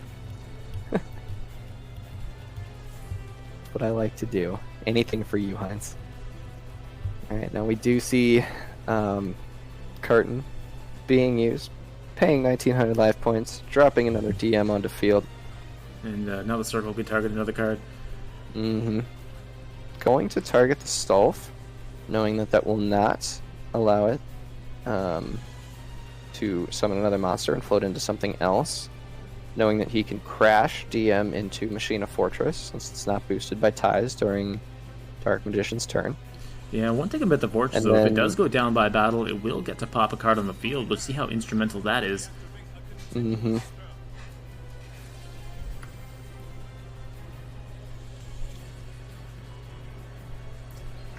Such good effects on Fortress. Easy special summon. Pops a card if it's destroyed by battle, and if you target it with a monster effect, send a card from your opponent's hand to the graveyard. Really just a nice combination of effects there. Yeah, good overall, although I may argue a little bit on easy special summon. It is a little bit costly for most decks, aside from Crystron's, I would say. Yeah, I mean, it is nice that it can discard itself. True. That's a fair point. So you only really need any machine monster level 1 or higher, and can get off there. And there's machine decks definitely do get a lot of value from their graveyard with cards like potentially Scrap Recycler, and even something like, say, Desperado Barrel Dragon. When it's sent to the graveyard, you can get another search off. It's very good. This Kaiku, though, this is going to be a bit problematic, I would say, for Dante here, as the cards he's worked so hard to get in that graveyard are now going to be disappeared, and that is all 3 Solfafnirs now in the banished pile. I don't think I've ever seen that. Yeah. Actually, a little curious why he opted to pop the back row instead of the I can't. Kaiku. Kaiku is a clear threat. Stops you from getting searches off. It's a the nightmare Kaiku's, monster to deal with. Yeah, it's very much a final nail in the coffin here in terms of being able to banish out a lot of the advantage in the first place, stopping a lot of grave effects from resolving. No, a Smiger was definitely a good top deck to have. Agreed. But we do know that Elite here did stack his deck, and there's that Rod that he knew he was going to draw. Mm-hmm. There's really no way of stopping these circles from going off. I mean, there are a lot of ways for Elite to stop anything Crystron's want to do, and I said that as a player who really loves Crystron's, and I would be happy to admit I would cast in a biased fashion for him. Citri going to, I believe, have to summon the Smiger. Unless he's sitting on a Vermilion Dragon mech. Yeah, or we don't even have a level 4, so yeah, really, or a level 4 machine specifically, I believe. So yeah, I think again, one of the Smiger only option. Speedroids is level 4 now. Is it? Yeah. Interesting. Puzzle, maybe? Okay, yeah, that sounds probably correct. Yeah, that'd be a card from really nearest box. Sure, I haven't. The only one I liked is the Pendama. I remember vaguely thinking one is interesting, but not interesting enough for me to remember what it does off the top of my head. Oh, dude, I was right. It was actually Puzzle. Wow. Guys, Heinz catching. I was right. So it's level 4 What a Wind legend. Synchro. Machine Yeah. type. At the start of the damage step, if this card battles a special summon monster, you can make its attack become double its current attack until the end of the damage step. 1300 base attack, 1600 base defense for level 4 machine type synchro. Not bad, not bad, not bad. And if once per turn during the end phase, if it's in the graveyard because the synchro summon card was sent there from the field this turn, you can target a speed ride monster in your graveyard, except for puzzle, and it's your hand. So not bad, not bad, not bad.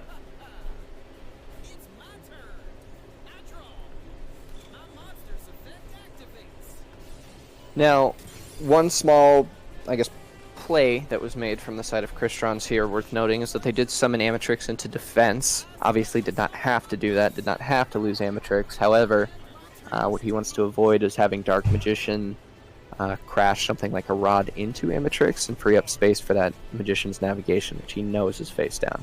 Yeah, you also really don't want to have that Rod hit the graveyard. That as well. It can chain block a potential impact if that hits the graveyard before a Dark Magician comes out. Mm-hmm. Yeah, he really needs to find his way to a graveyard impact. Now, we could see that as the set card here. We do know he top-decked the card. The Amatrix did float into the Prazordal, opening up the situation for the Ryan. Oh my. That is nasty Magician of Dark Illusion coming through, forcing that Ryan to go into the Insectron right now. Yep. And they this can't is, call it a lucky top deck. It was a D-drawn one, so worth noting is that he's, he's slowly but surely, methodically playing through, setting up some kind of repeated pressure here. It does clear the Kaiku, though. It does clear the Kaiku, but that being said, possibly a little late.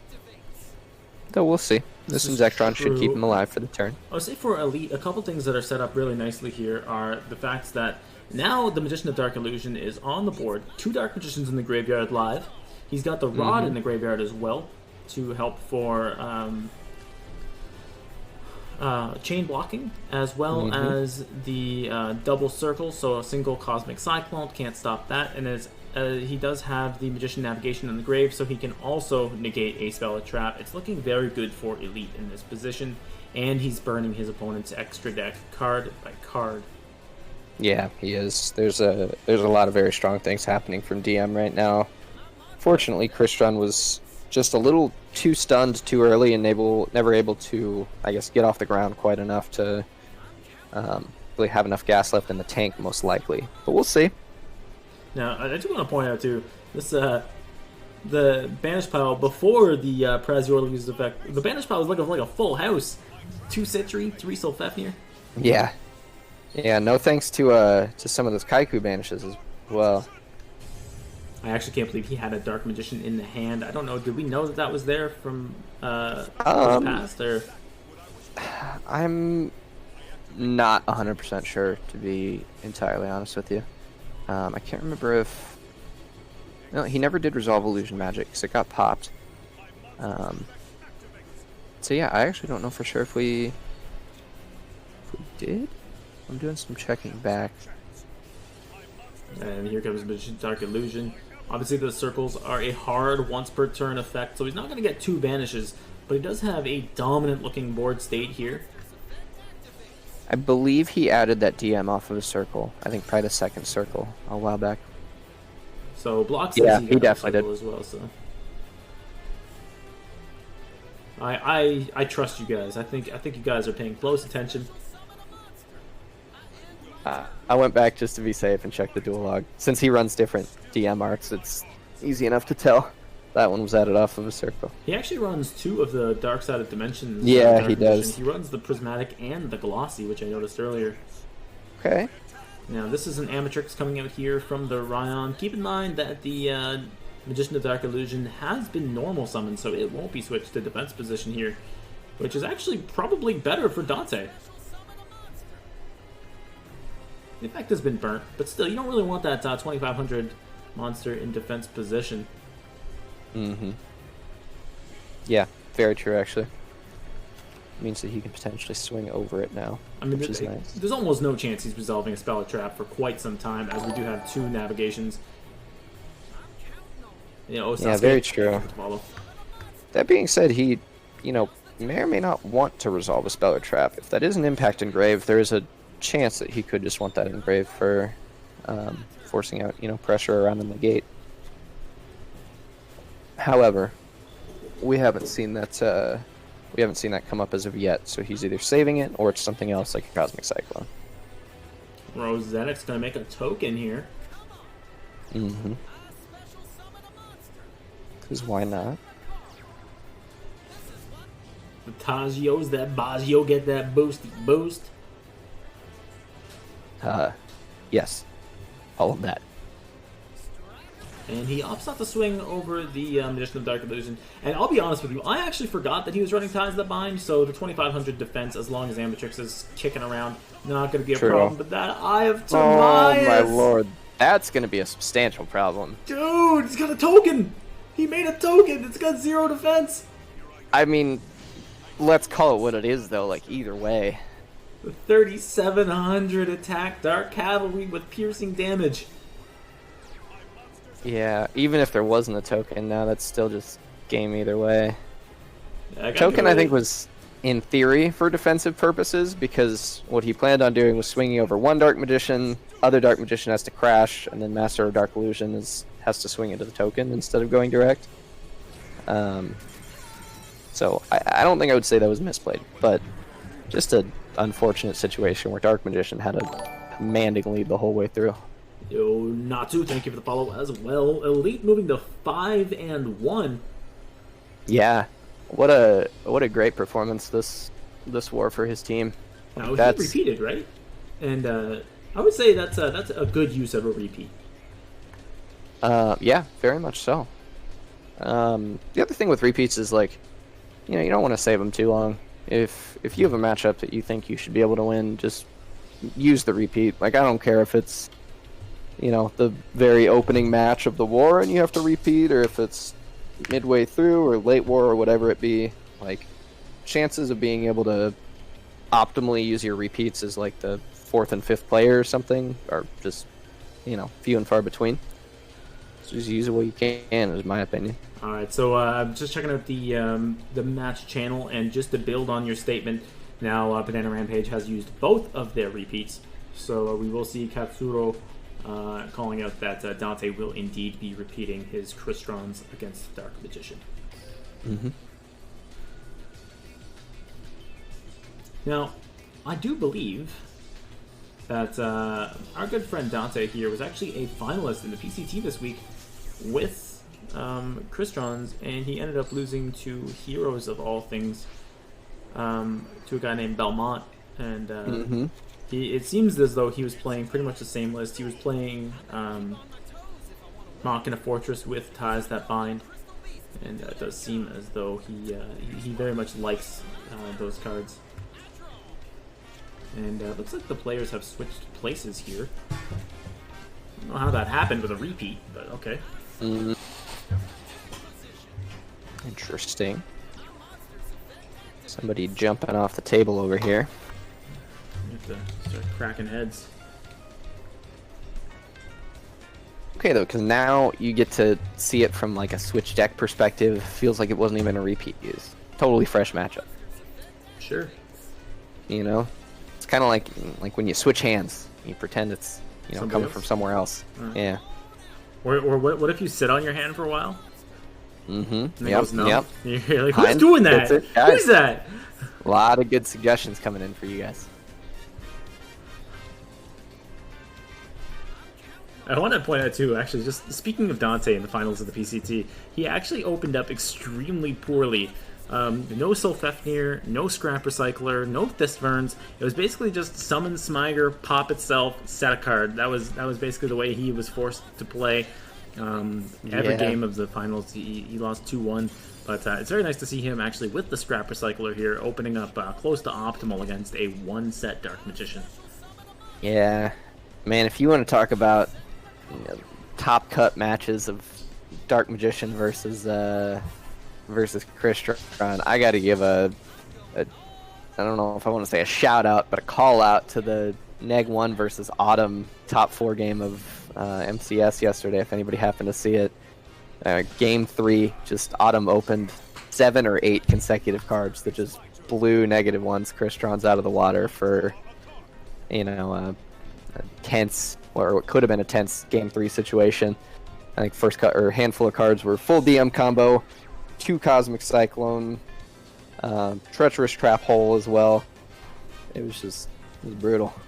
Felt bad for my my friend Neg, but all the same, Autumn, well played.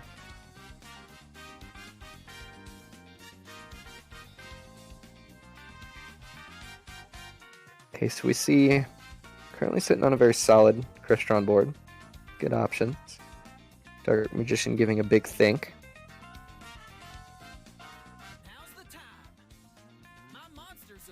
See now that the delay was likely on the side of Crystron, so Citri.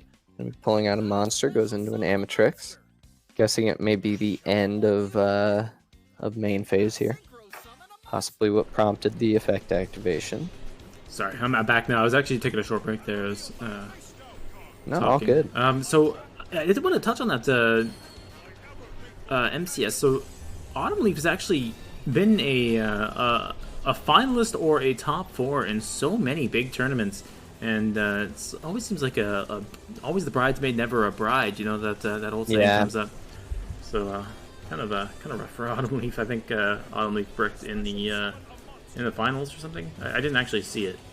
I didn't see the full finals either, unfortunately. I had a couple things I had to go do, so I kind of relatively stopped around top 4, but just checked in on scores for finals. But yeah. Leaf had to win that MCS to stay TPC. Is that like strictly from points, or we just joking about poor Leaf over here? Because I would imagine if he's at least close on points, honestly, I feel like all of the top 16 players on the ladder typically don't take the role. So if he's pretty close, I wouldn't be surprised if he still ends up with the runoff invite.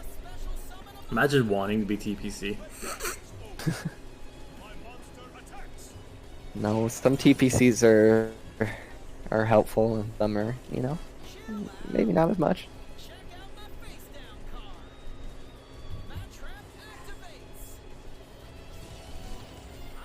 Okay, now, Dark Cavalry on board. Never a very friendly thing to be seeing. However level 7 Synchro on the board also, could be something of a threat. Yeah, potentially threatening Synchro options coming up soon. We're going to find out if he runs... I would guess we're going to find out if he runs a Black Rose Dragon. I feel like non-C stealth attack variants, the extra deck has pretty much been hammered out for months now. Yeah, most likely. I guess we're not going to have to wait Yes, too it's a Black long. Rose coming up. I would say, too, like, Dark Cavalry against Crystrons can actually be quite annoying, as it does stop the non-tuner effects from popping those cards and getting tuners on the board. Mm-hmm. And he's also got the impact for another potential search with that Smiger as well. So nice self-chain there. Yep, knowing that Smiger will be popped, but I mean, he, at this point is in a position where it makes the most sense to just burn the impact, get Smiger recycled back into grave, if nothing else. Means that at bare minimum he can banish out Smiger for another impact, which means that worst case scenario he's at least got another monster he can put on board next turn. Yeah, really maximum value here from Dante, and it does look like the repeat going to pay off once again for these players. Good use of repeats thus far, except for I think the first repeat, which was used by Macon, and got his heroes O2'd by this very Dark Magician that we're seeing right now from Elite. Yeah, that was a tough one. I mean, I would say that, like, correct use of repeat, it just didn't unfortunately end up paying off.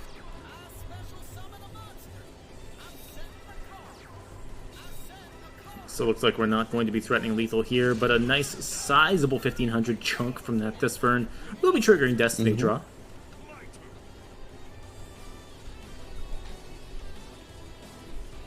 Now, triggering Destiny Draw, but I think the big question is it, too little, too late? Not a lot of resources coming from, or not a lot of resources remaining on the side of Dark Magician, more so. I'd say Destiny Draw probably the most canonical skill for Dark Magician? Yeah. No, I mean, absolutely. Possibly one of the most, like, show/story-based skills we have, though. Handful are, relatively, at least make some sense with the characters. I like Switcheroo, not Switcheroo. The one with 7 completed. Baggy sleeves? Not baggy sleeves. The one that's dang it, what's that called? I can check real quick. It used to be used all the time. Dang it, what is that skill called? Hold on. Such a good one. I gotcha. Bandit Keith. Sleight of hand. Yeah, that's a great skill. Yeah, that was a very anime-based skill. Honestly, all of Keith's skills are very, like, true to Keith, which I've always thought was pretty cool. He's honestly been one of the most skill-relevant characters we've had. Yeah, the Shizu as well. I was going to say a Shizu as well. Yugi, of course, with Destiny Draw just being a mainstay skill all the way through the life of Duel Links. Yeah, Yugi, but I don't know if I'd say he's the most. Destiny Draw is one that, like, pops up very much, like, here and there throughout the entire history, but I don't think it's really mostly just Destiny Draw, I guess is what I'm trying to say, which isn't always relevant. There was a time when the Paradox brothers, for being quite a minor character in the show, was very relevant in the early history of Duel Links, with Lab Builder and 3-Star Emotion both being widely used, as well as being one of the restart. They unlock restart very early or something. I believe so. Yeah. All right, Dante getting a win there for Banana Rampage. Hopefully, going to try to turn this around for them. Yep. Slowly staging the comeback. Starts with stopping the deck that has a lot of momentum.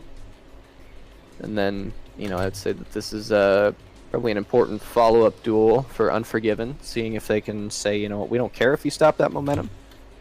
We're just going to pick it right back up and keep going. Or if a lot of their momentum was built around that single individual player, which sometimes does happen.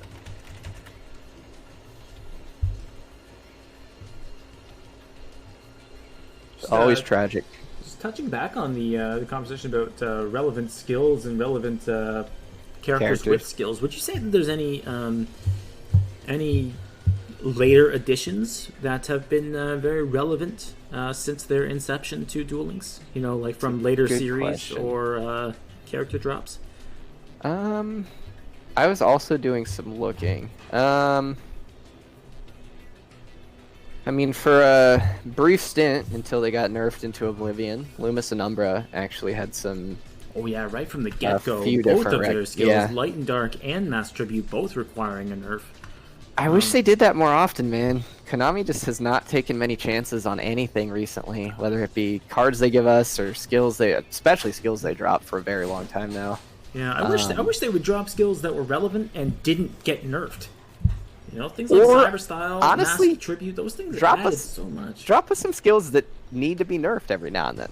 Loomis and Umbra gave us some interesting skills and decks and abilities for a while, and then, I think everybody from the get-go said, like, oh yeah, Light and Dark is busted and is going to need to be nerfed at some point, whether it's relevant right now or not. There's only a few of us that were talking about Mask Tribute, but as soon as I saw that skill, I was on board immediately, and I was very happy to be right about that, because I was very wrong about the similar but inferior Majestic Light skill. So. Mm-hmm. Yeah, I mean, they I'm okay if Konami drops us some broken stuff every now and then that's like, not so broken it ruins the game, but it's just like, man, this skill is noticeably better than most. And then, if they have to nerf it after a while, that's fine. You know what the most broken skill was until a nerf? And it was probably the most short-lived. What was that? The Sartorius skill that puts the 6 cards at the bottom of your deck. Wait, what? It was it puts 6 cards literally at the bottom of your deck. So you would put the cards in your deck, and then it would put all 6 of them at the bottom. It was like the Sky Pillar and whatnot. I'm trying to. Sky Lord, the Pillar Lord or whatever. I don't know what they're called. Something Lord. They're related to Arcana Force cards or something. 3 Lord Pillars. Yeah, those ones. Wait, no. it used to, when it first released, it put all 6 cards at the bottom of your deck. Now it shuffles them in. But it used to put them at the bottom, so you'd run a 14-card deck. And it was disgusting.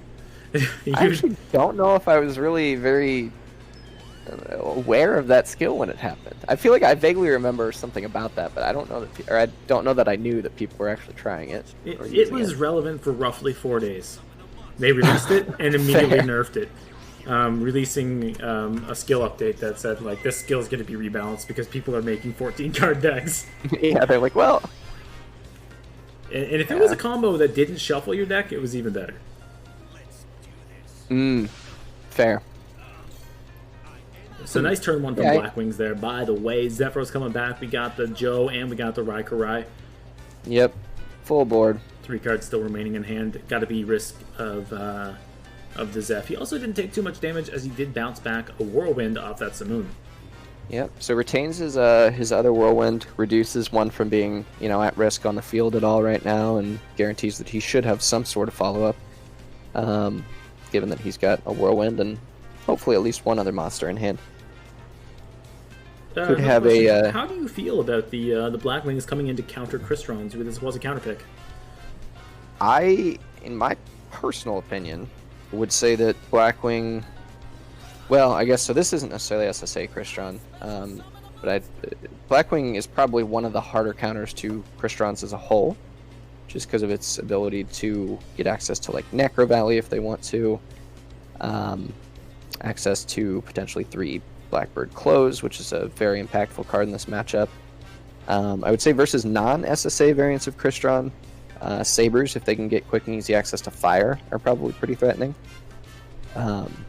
But yeah, Blackwings in general, I would say, are a pretty solid deck to send in this situation. Yo, Paulo, thank you very much for the follow. Hey, that rhymed.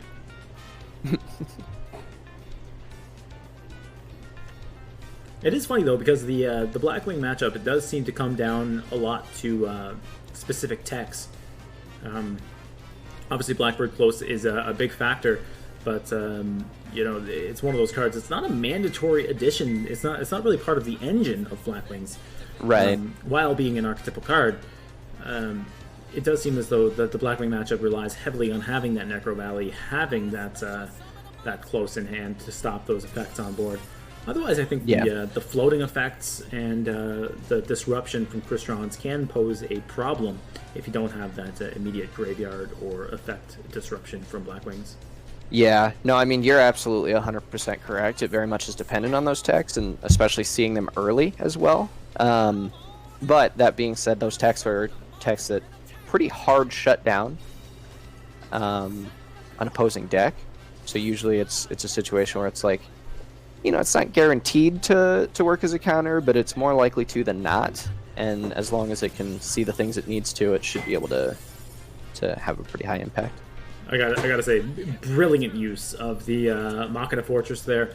Putting out 3 monsters to get that Times That Bind to crash with the Raikiri, which actually took care of the Joe as well, reducing that cool recovery effect, and didn't use a single effect of a monster on board, as well as setting up a double tuner on the board to ensure that he has access even through 1 Blackbird Close. Yeah, that's pretty threatening. And keep in mind too, even through the Blackbird Close, he doesn't have a synchro on the board as of yet, because he did take care of the Joe and the Raikiri. Oh, this is beautiful as well. The Divine, or the Forbidden Lance rather. And now you can't close the Citri. That's pretty crazy. I'm honestly pretty stoked to see Dante playing this so well. So it kind of just burnt the Cosmic Cyclone for nothing, really. You want to hear a voice line? Sure. Let's go Blackwing! For the spear! There you go. Thank you. Anytime. Thank you for filling in the voice line, since he's not using Crow. I only know a couple of them. Yeah, honestly, Crow doesn't really run Blackwings all that much. No, you almost never see it. If you see Crow, you're like, oh, Shiranui. I feel like it's funny that, especially because, like, Crow and Blackwings is probably one of the more, like, in the long-running standing of the show, like, one of the more iconic pairs. I know Blackwing was always a fan favorite. Crow was, like, a fan favorite character that continued into 5Ds, despite he was originally supposed to be, like, a temporary character, I think. People liked him and liked Blackwing. I'm surprised that with how, like, anime-centric this game is, Konami didn't say, like, we should make Crow be the one who probably runs Blackwings, or at least has that option. Well, he's got the doo-doo Blackwing skill that, like, increases attack, because, that's what they need. That's what they're missing. Yeah, attack. Honestly, they should give him a skill that lets him normal summon an extra Blackwing every turn. That would break it. That would be super busted. You know what I always thought would be a great busted skill? Would be What's if that? Odeon could start with Temple of the Kings on the board. That'd be interesting. That'd be really interesting, actually. I would love that. I mean, it would be just completely broken, but I'd love it. Telling me back row based skills like bluff trap and surprise present aren't enough for you? I'm not gonna lie to you. I'm a big fan of Surprise Present. I think going -2 is just such a great skill. It's a good thing, and then, surely your opponent's going to activate that back row as soon as they can. Absolutely. I would like to use it with something like Xing Zhen Hu, just to lock down other slots, but it just doesn't seem worth it. That seems incredible YouTube. It's my middle name. Be a great combo when it resolves, but, like, I don't know how often that's going to happen. Heinz YouTube Ketchum is actually my full name. That's true. Few people know that, but yeah. Oh my gosh, this thing has 5,300 attack. Okay. What, has he got his whole deck in the graveyard? I don't think I've ever seen that thing that huge. I don't think I've ever seen it that big either, but that's crazy. He just... Luckily, he's not taking any damage. This is only turn 4. Like, that was a Dang, turn man. 3 right there. Like, we saw Dante play that so beautifully, and still ended up with facing down a Necro Valley. And It's wait, not looking too hot. Sitri was lanced. He could use that through Necro Valley. It can't be negated. Why didn't he? That's a good question. There's no Yeah. level 3s. He would have been able to make a Samurai Destroyer. That would have made Yeah. Chidori crash. I'm wondering if it was a situation though where he was like, well, like, am I going to burn my Samurai Destroyer for no reason? Have it go to grave, not be able to get anything? I mean, Chidori wouldn't have been able to get through it. Spec negated. Wait, Cosmic? Well, It would have gone down to 26. right. Which I And guess Necro crashed Valley, it. so it wouldn't have floated, right? It wouldn't have floated, no.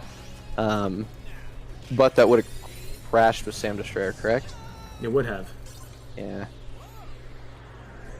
Samurai Destroyer won't work because Kaiba had Gale? What? Oh, if he would have gone into early Sam Destroyer, he could have Yeah, galed but he the was lanced. Sam His instead Sentry of... was lanced, so he can't be negated by Necro Valley. That's what I was saying. No. Yeah, he could have done Sam Destroyer, but if he put Sam Destroyer on board, what Evan is saying is that instead of when he used Gale on Powered and Zectron, he could have just galed Sam Destroyer and still destroyed it. But Sentry was on the board in the battle phase. Same turn, right? Am I incorrect in saying that? It was, but he obviously dropped Necro before the battle phase. Yeah, but the Sentry was hit with a lance in that turn, right? But Necro Valley doesn't negate the effect if you're hit with the lance. It's unaffected. does that work with Sitri? Let me see how that's worded. I'm I've pretty actually sure. never had that specific situation come up. I'm pretty sure. He attacked with the Chidori. Necro was on the board before Gale. I understand that. But Sitri was hit with a lance at the beginning of the turn. Yeah, what Heinz is saying is that, in theory, Citri's effect to pull a monster out of the grave to Synchro would not be negated by Necro because Necro's a spell trap that, in theory, is affecting Citri, Yes. and Citri's unaffected. Correct. So don't give me the he doesn't get it yet like I'm an idiot. Just because you don't understand what I'm saying. Don't be all rude. I'll be rude back. I'm a jerk like that.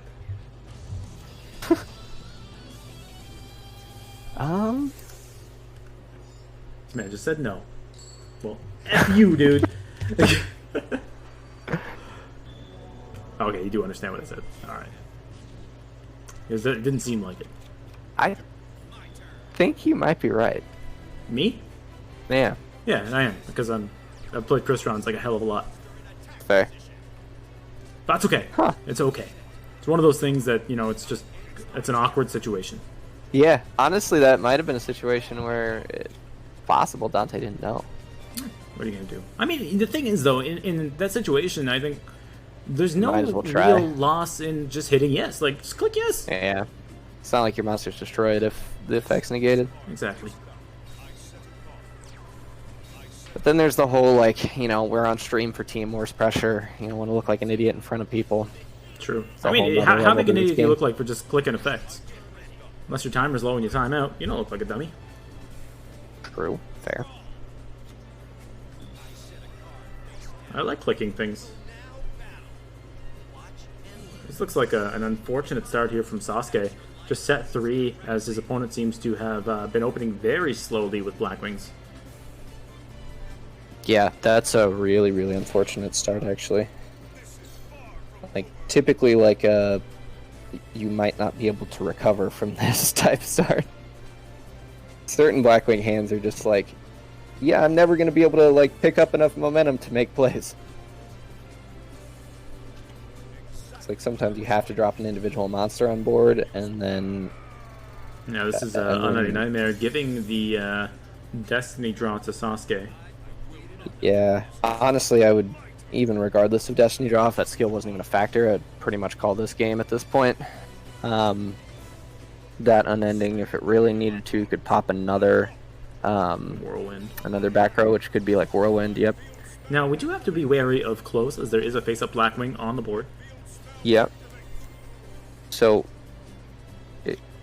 I would recommend definitely playing around close, rather than trying to go into like an Alistair or anything here.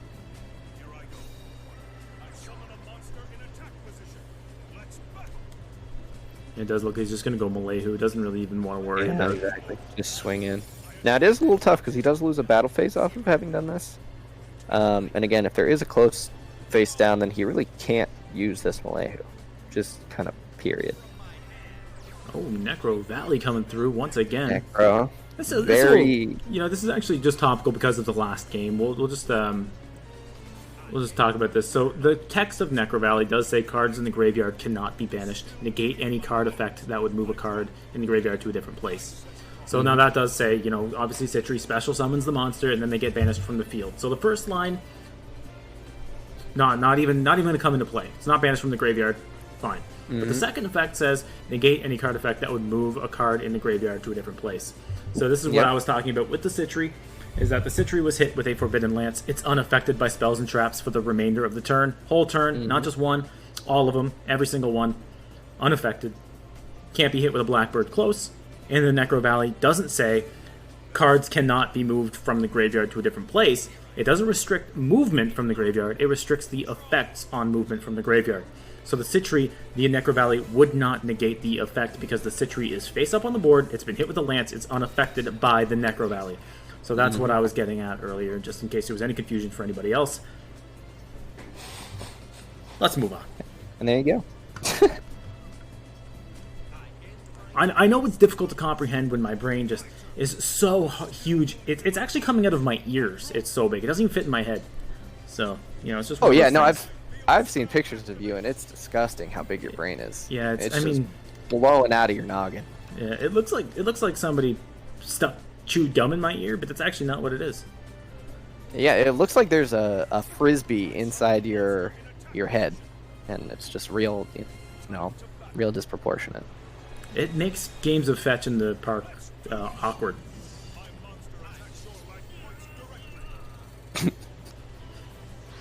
Dogs aren't sure what to go after. No.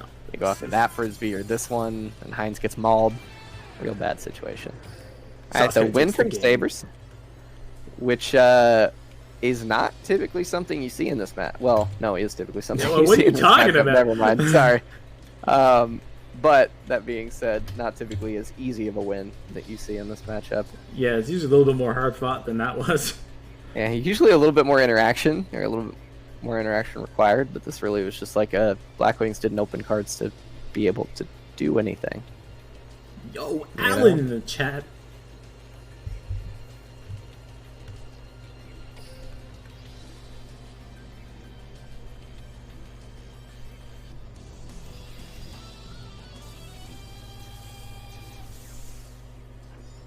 Is this going to be a mirror match? Both players coming in with 24 card Yami Yugi. Interesting. And, that seems like nap time to me.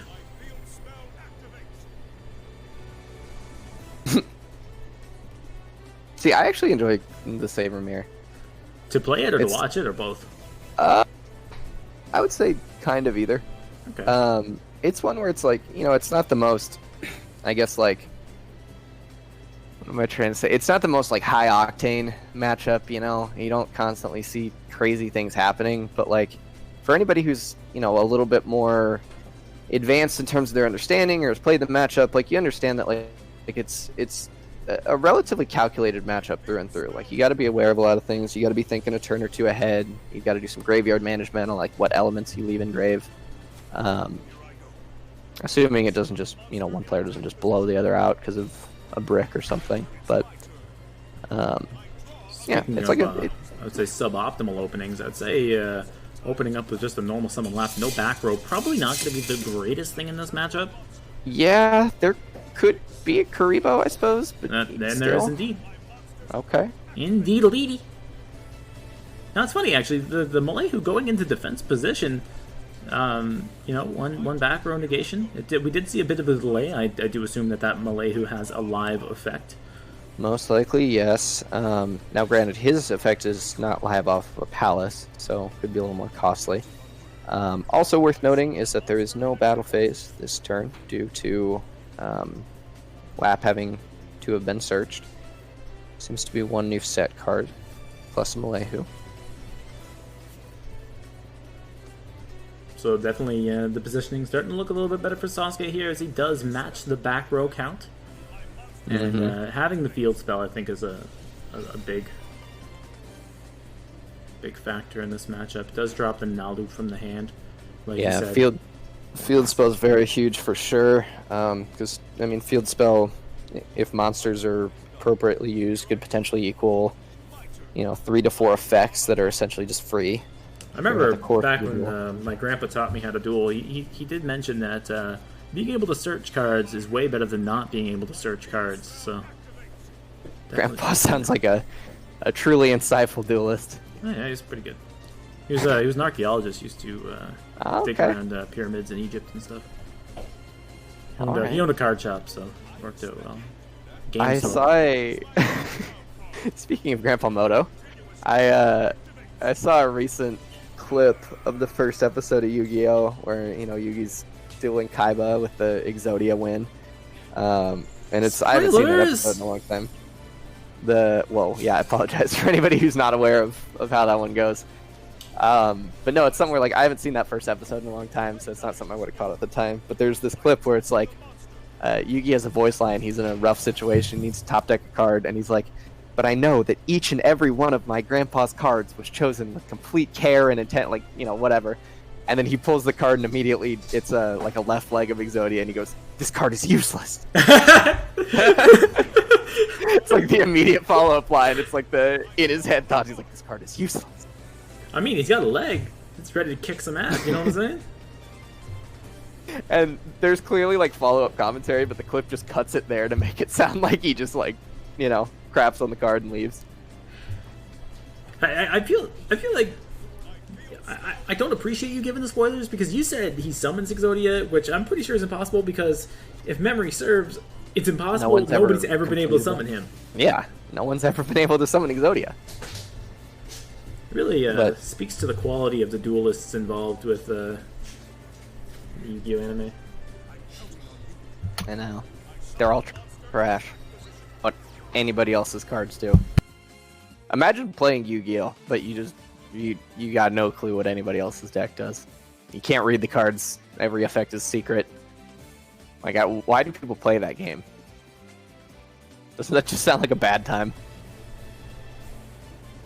Yeah, I actually always wondered about that. Like, they just you just kind of go with what your opponent says their card does. Either that, or you just have unlimited knowledge, like Yami Yugi seems to when he duels. Yeah. He's like, actually, you'll find that your card doesn't do what you think it does, and it has this restriction on it, allowing me to throw the moon at you or some shit. Oh. Yeah, well, I mean, even beyond any like potential like cheating implications of how that would work, even still, it's just like the whole like allure of the game is that it's like a strategy-based competitive thing. But like strategies is out the window if you don't know what's going on during the whole duel. Like you're just dropping your cards on field and you're like, I hope this works. It seems like the whole world is really involved, but nobody knows what the cards do, so it's just like a random interaction every single time they play. Yeah, like how did this game catch on? Why do you enjoy this, people? Oh yeah, Resley, I get that wrong because I know the chant. Like, all right, there's nerd, some blatant cheating. It's like, okay. I feel like in the TCG you should have to say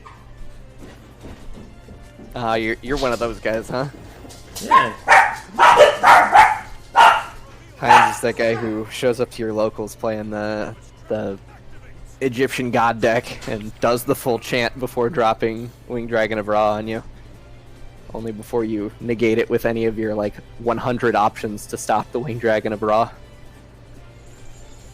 Danger Thunder Dragon stands no chance against my Obelisk the Tormentor. Absolutely zero. Double Invocation. Invocation me aside, how about that?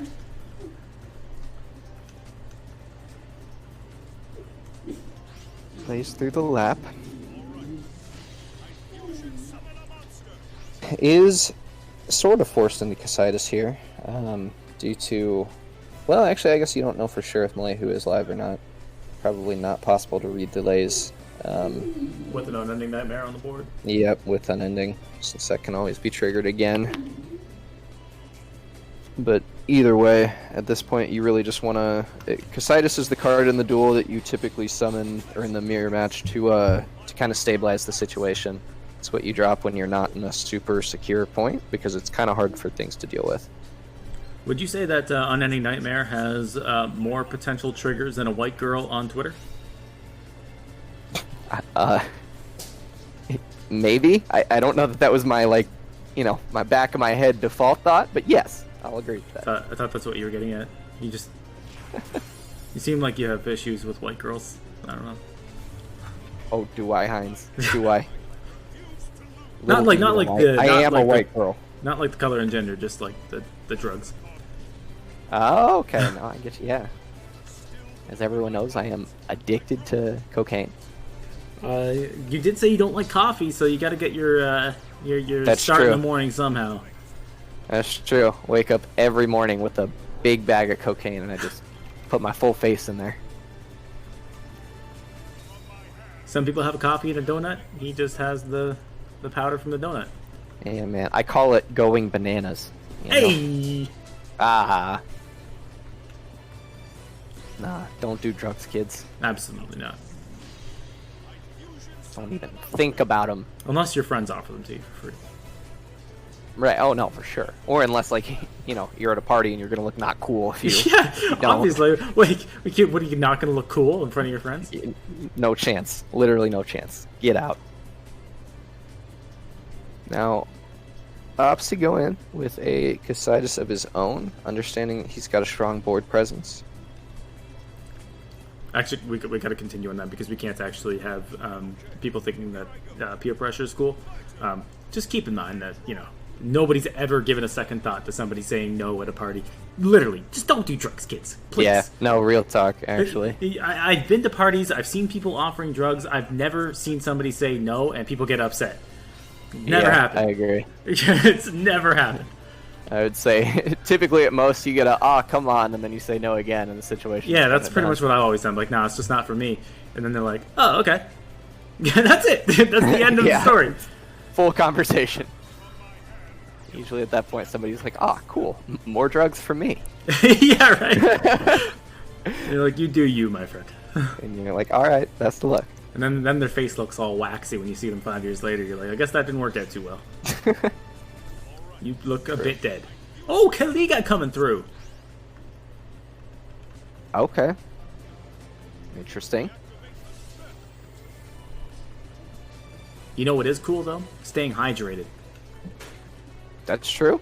Everybody, drink some water. All right. Go get some right now. Don't close the stream.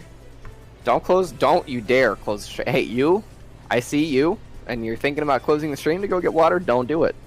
You keep that open. You go get some water, and you come back. See you soon. In the meantime, we just got Get yourself these, some slurpy slurp. Let's go. Meantime, we got Casitas trying to run through this lap at the very least, get something off board. Just further increasing the stats of his opponents, Casitas.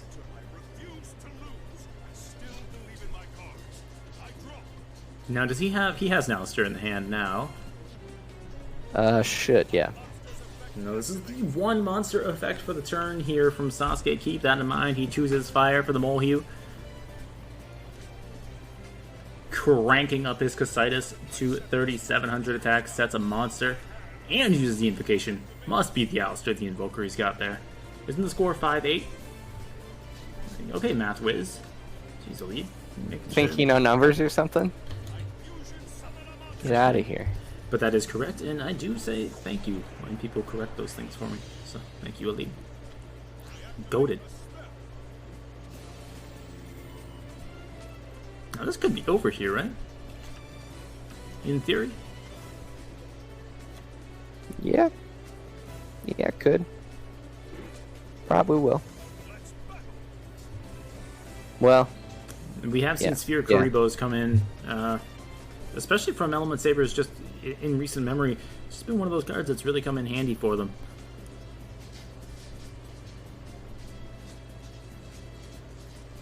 That's a long thonk, huh? I feel like attack order is obvious in this situation, right? I would think. There's really only one way to do it. Yeah. It's not a ton of options. I'm curious where the delay's coming from.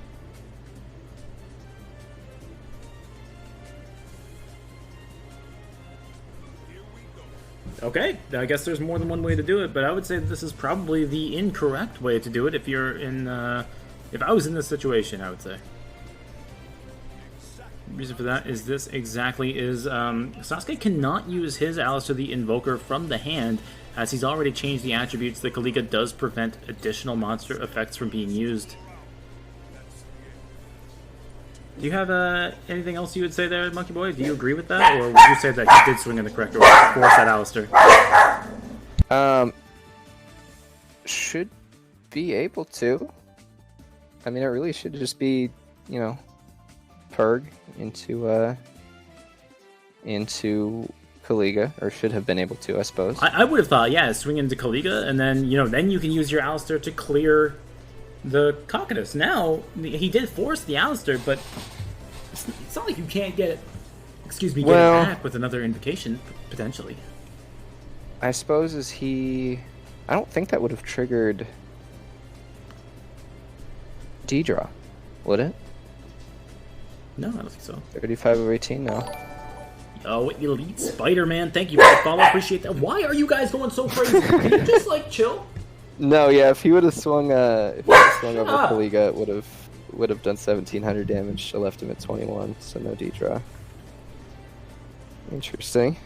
All right, -1 in the background is just going nuts. I invite him He's over for the crazy, weekends, just so he has something to do. He likes to go for a walk, and I like taking care of dogs. It's a thing I do. So I take care of -1, and then he just comes over and he just gets so yappy sometimes. Whoa! Coming at ya.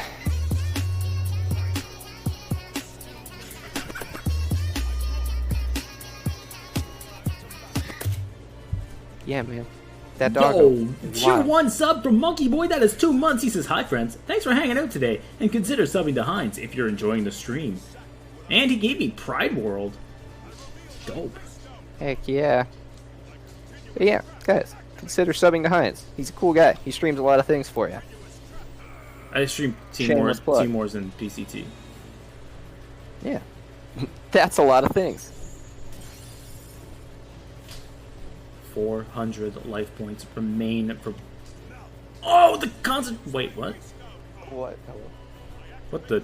That's not useful. No. It took me a sec. I was like, wait, no, that's not... You don't want to do that. Wait. Did he think? No, I don't think he did at all. No, I mean like. No, I think you answered no. No, he didn't. Yeah. Interesting, huh? Well. My turn. I still believe in my cards. I draw. My monster's effect activates.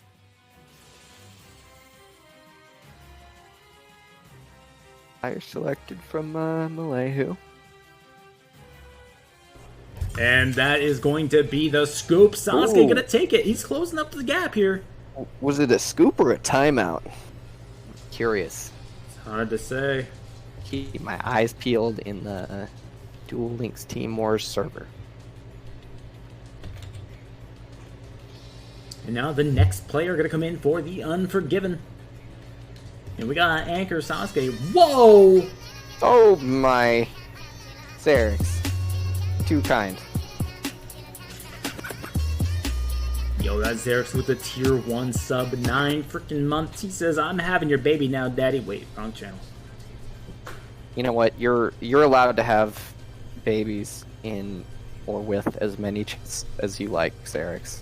You know, honestly, I Just probably should check Nope. the Have expiration all the date kids. on Ketchup and see see at what point these subs go bad. But very much appreciate you guys hitting me with them subs. Might have to make a subscriber badge for expired ketchup. Oh, true. Have it like green. Ooh. Or like some of like the old like early thousands colored ketchups, like the green and purple. You know? Yeah. I was actually just thinking that in my head. Like, Yeah. I was thinking, but when those were around, I appreciate you bringing that up. Yeah. That was a weird marketing strategy that Online came up with there. Yeah, man. That like surprisingly kind of worked, I guess. Yeah, but who wants like purple ketchup? I don't know, man. Kids who just want to go ew. But eat it anyway. Can you put and the don't care. purple one on? Also, hi Xerix. Big fan of you. Wasn't Xerix like player of the season in like season 3 or 4 or something? He just like Yeah, man. completely clapped and then just went, I'm gonna ref now. Y'all too free. I was gonna say, yeah, he was player of the season, and then now he doesn't play anymore, which upsets me. Please come back, Xerix. I miss you. Pretty sure I 2-0'd him in an MCS like right after. So Well, yeah, I mean, because he's a scrub. I like to say that because I remember being like, wow, it's like I was super intimidated because he was just player of the season and everything, and then I just like completely sacked him with 6 Sams, and I was like, all right, It's like, hey, this worked. Yeah, I was like, I really did nothing to deserve it. I just happened to win because 6 Sams do what 6 Sams do, and Yeah. and now I can say I 2-0'd Xerix. It's great the way that There you works go. out sometimes. We got Zenitsu Well, coming what- through. What it also means is that you were player of the season from... Oh yeah, I took think that. it I was took like- his soul. Yeah, he's in the Shadow Realm. I hear it's lovely this time of year. Yeah, the weather actually shapes up pretty nice around like June or so. It doesn't get too hot, but it's just like nice and even keel temperature. Oh, Great. hey, actually, I have an announcement to make today, Mr. Monkey Boy. And what's that? We've heard some barks in the background today. It is actually my girl Bella's birthday today. She is officially 1 year old. Heck yeah, let's go. And Can we get some borks in the chat for Bella? And my a birthday, happy my birthday's birthday. on Thursday, and I will be 29. 4 days. Okay. Okay, I just turned 25 like 3 or 4 days ago. Oh, congratulations. Like 5 days ago, maybe. But That's yeah, a quarter of a thank century. you. And I didn't know that. I know. Why did you say it was your birthday last week when we were casting you? well, so I turned it on Tuesday, so midweek. Okay. Yeah. But yeah, and then Congratulations on the early not happy dying. birthday to you. Yeah, man, I'm still alive. Derek's fun to just be a spectator, no stress. Too many silver hairs anyway. Bro, I totally agree with that, Xerix. Man, I grew up my mustache. I recently shaved it off because it was, you know, obviously it didn't look good. But, I had gray hair in my mustache. I'm like, I'm not even 30 yet, dude. Like, Dang, rip. come on. Yeah, so I feel you, Xerix. I mean, it's better than Poggin. I mean, he doesn't have any hair. True. So what did you do for your Xerix, I birthday? don't- Anything fun? Just dinner with my family. So we did some pickup to stay, you know, like socially conscious, I suppose, given the state of the world. Yeah, just picked up some good food and had some wings for dinner and whatnot, and hung out with the family. Nothing Nice. too crazy, but still a really good night. You get some birthday nookie? I did not. No current monkey girl right now, and I don't think I'm looking for any of that from the family department. So, Oh yeah, Midwest, not the South. I see. yeah, thank you. You got any plans for yours? No, well, no, not really. I don't know if my family's gonna come visit me. I'm actually living a little bit further away from them, so it's a little bit Sure. more awkward to organize things. The wifey and I might do some food or something, but I've already been given my gift from my family and everything. The tradition, not too important. Oh, double navigation here. Oh Yeah, so my! this should be a good time. Oh, actually, you know what? I am doing something on my birthday. We're taking 2 dogs to the vet. One has to get her staples out because she was taken care of in the old sterilization department for health reasons, and then the other one has a little lump in her belly that we have to get looked at. So I'll be taking a trip to the vet with 2 dogs on Thursday. Which one is birthday Bella? Bella is Probably. the bigger one, the Australian Shepherd Poodle mix.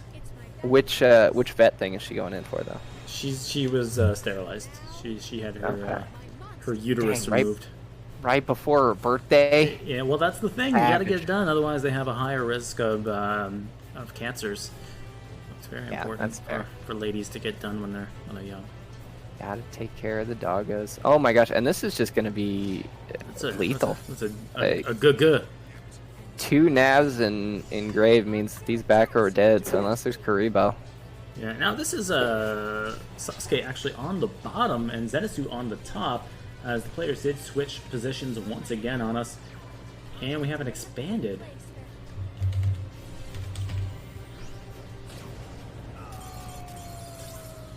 So now down to the last deck is Sasuke here for Banana Rampage. As Zenitsu moves the score Okay. to 9-6 in favor of the Unforgiven.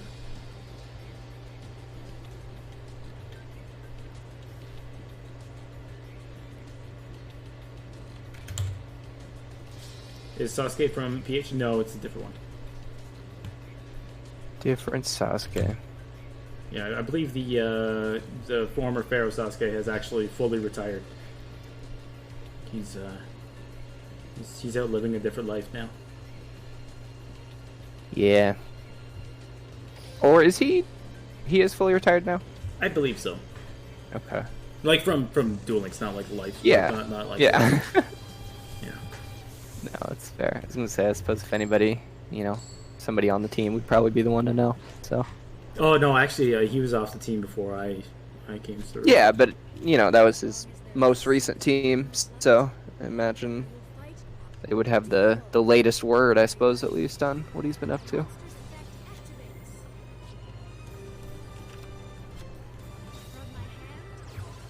Okay, so DM going first, full combo, or at least very likely full combo. Yeah, Doing that's DM looking, things. looking ugly for Sasuke here at this point with literally full combo that we can see, and it is a mirror match. You never want to go second in the mirror. No, not at all. This mirror is super cancer. Yeah, it's just one of those There- things nobody really wants to see it. Yeah, there are a few things that can kind of help with the mirror. Like Cyclone's nice, but it's not looking like we're gonna see that. Was that a... Yes, that was a whiff on Circle as well, which is just super bad. Yeah, that's just game. Yeah, imagine your opponent going, +2 each turn, and then you don't even get a plus off your circle. Yeah, you whiff on your Circle and you only have one set. Yeah, it's just really ugly. I mean, your Dang. opponent's sitting on 7 cards now. 6 cards, 7 cards, Yeah. and a negate. It's just really unfortunate here for old Sasuke.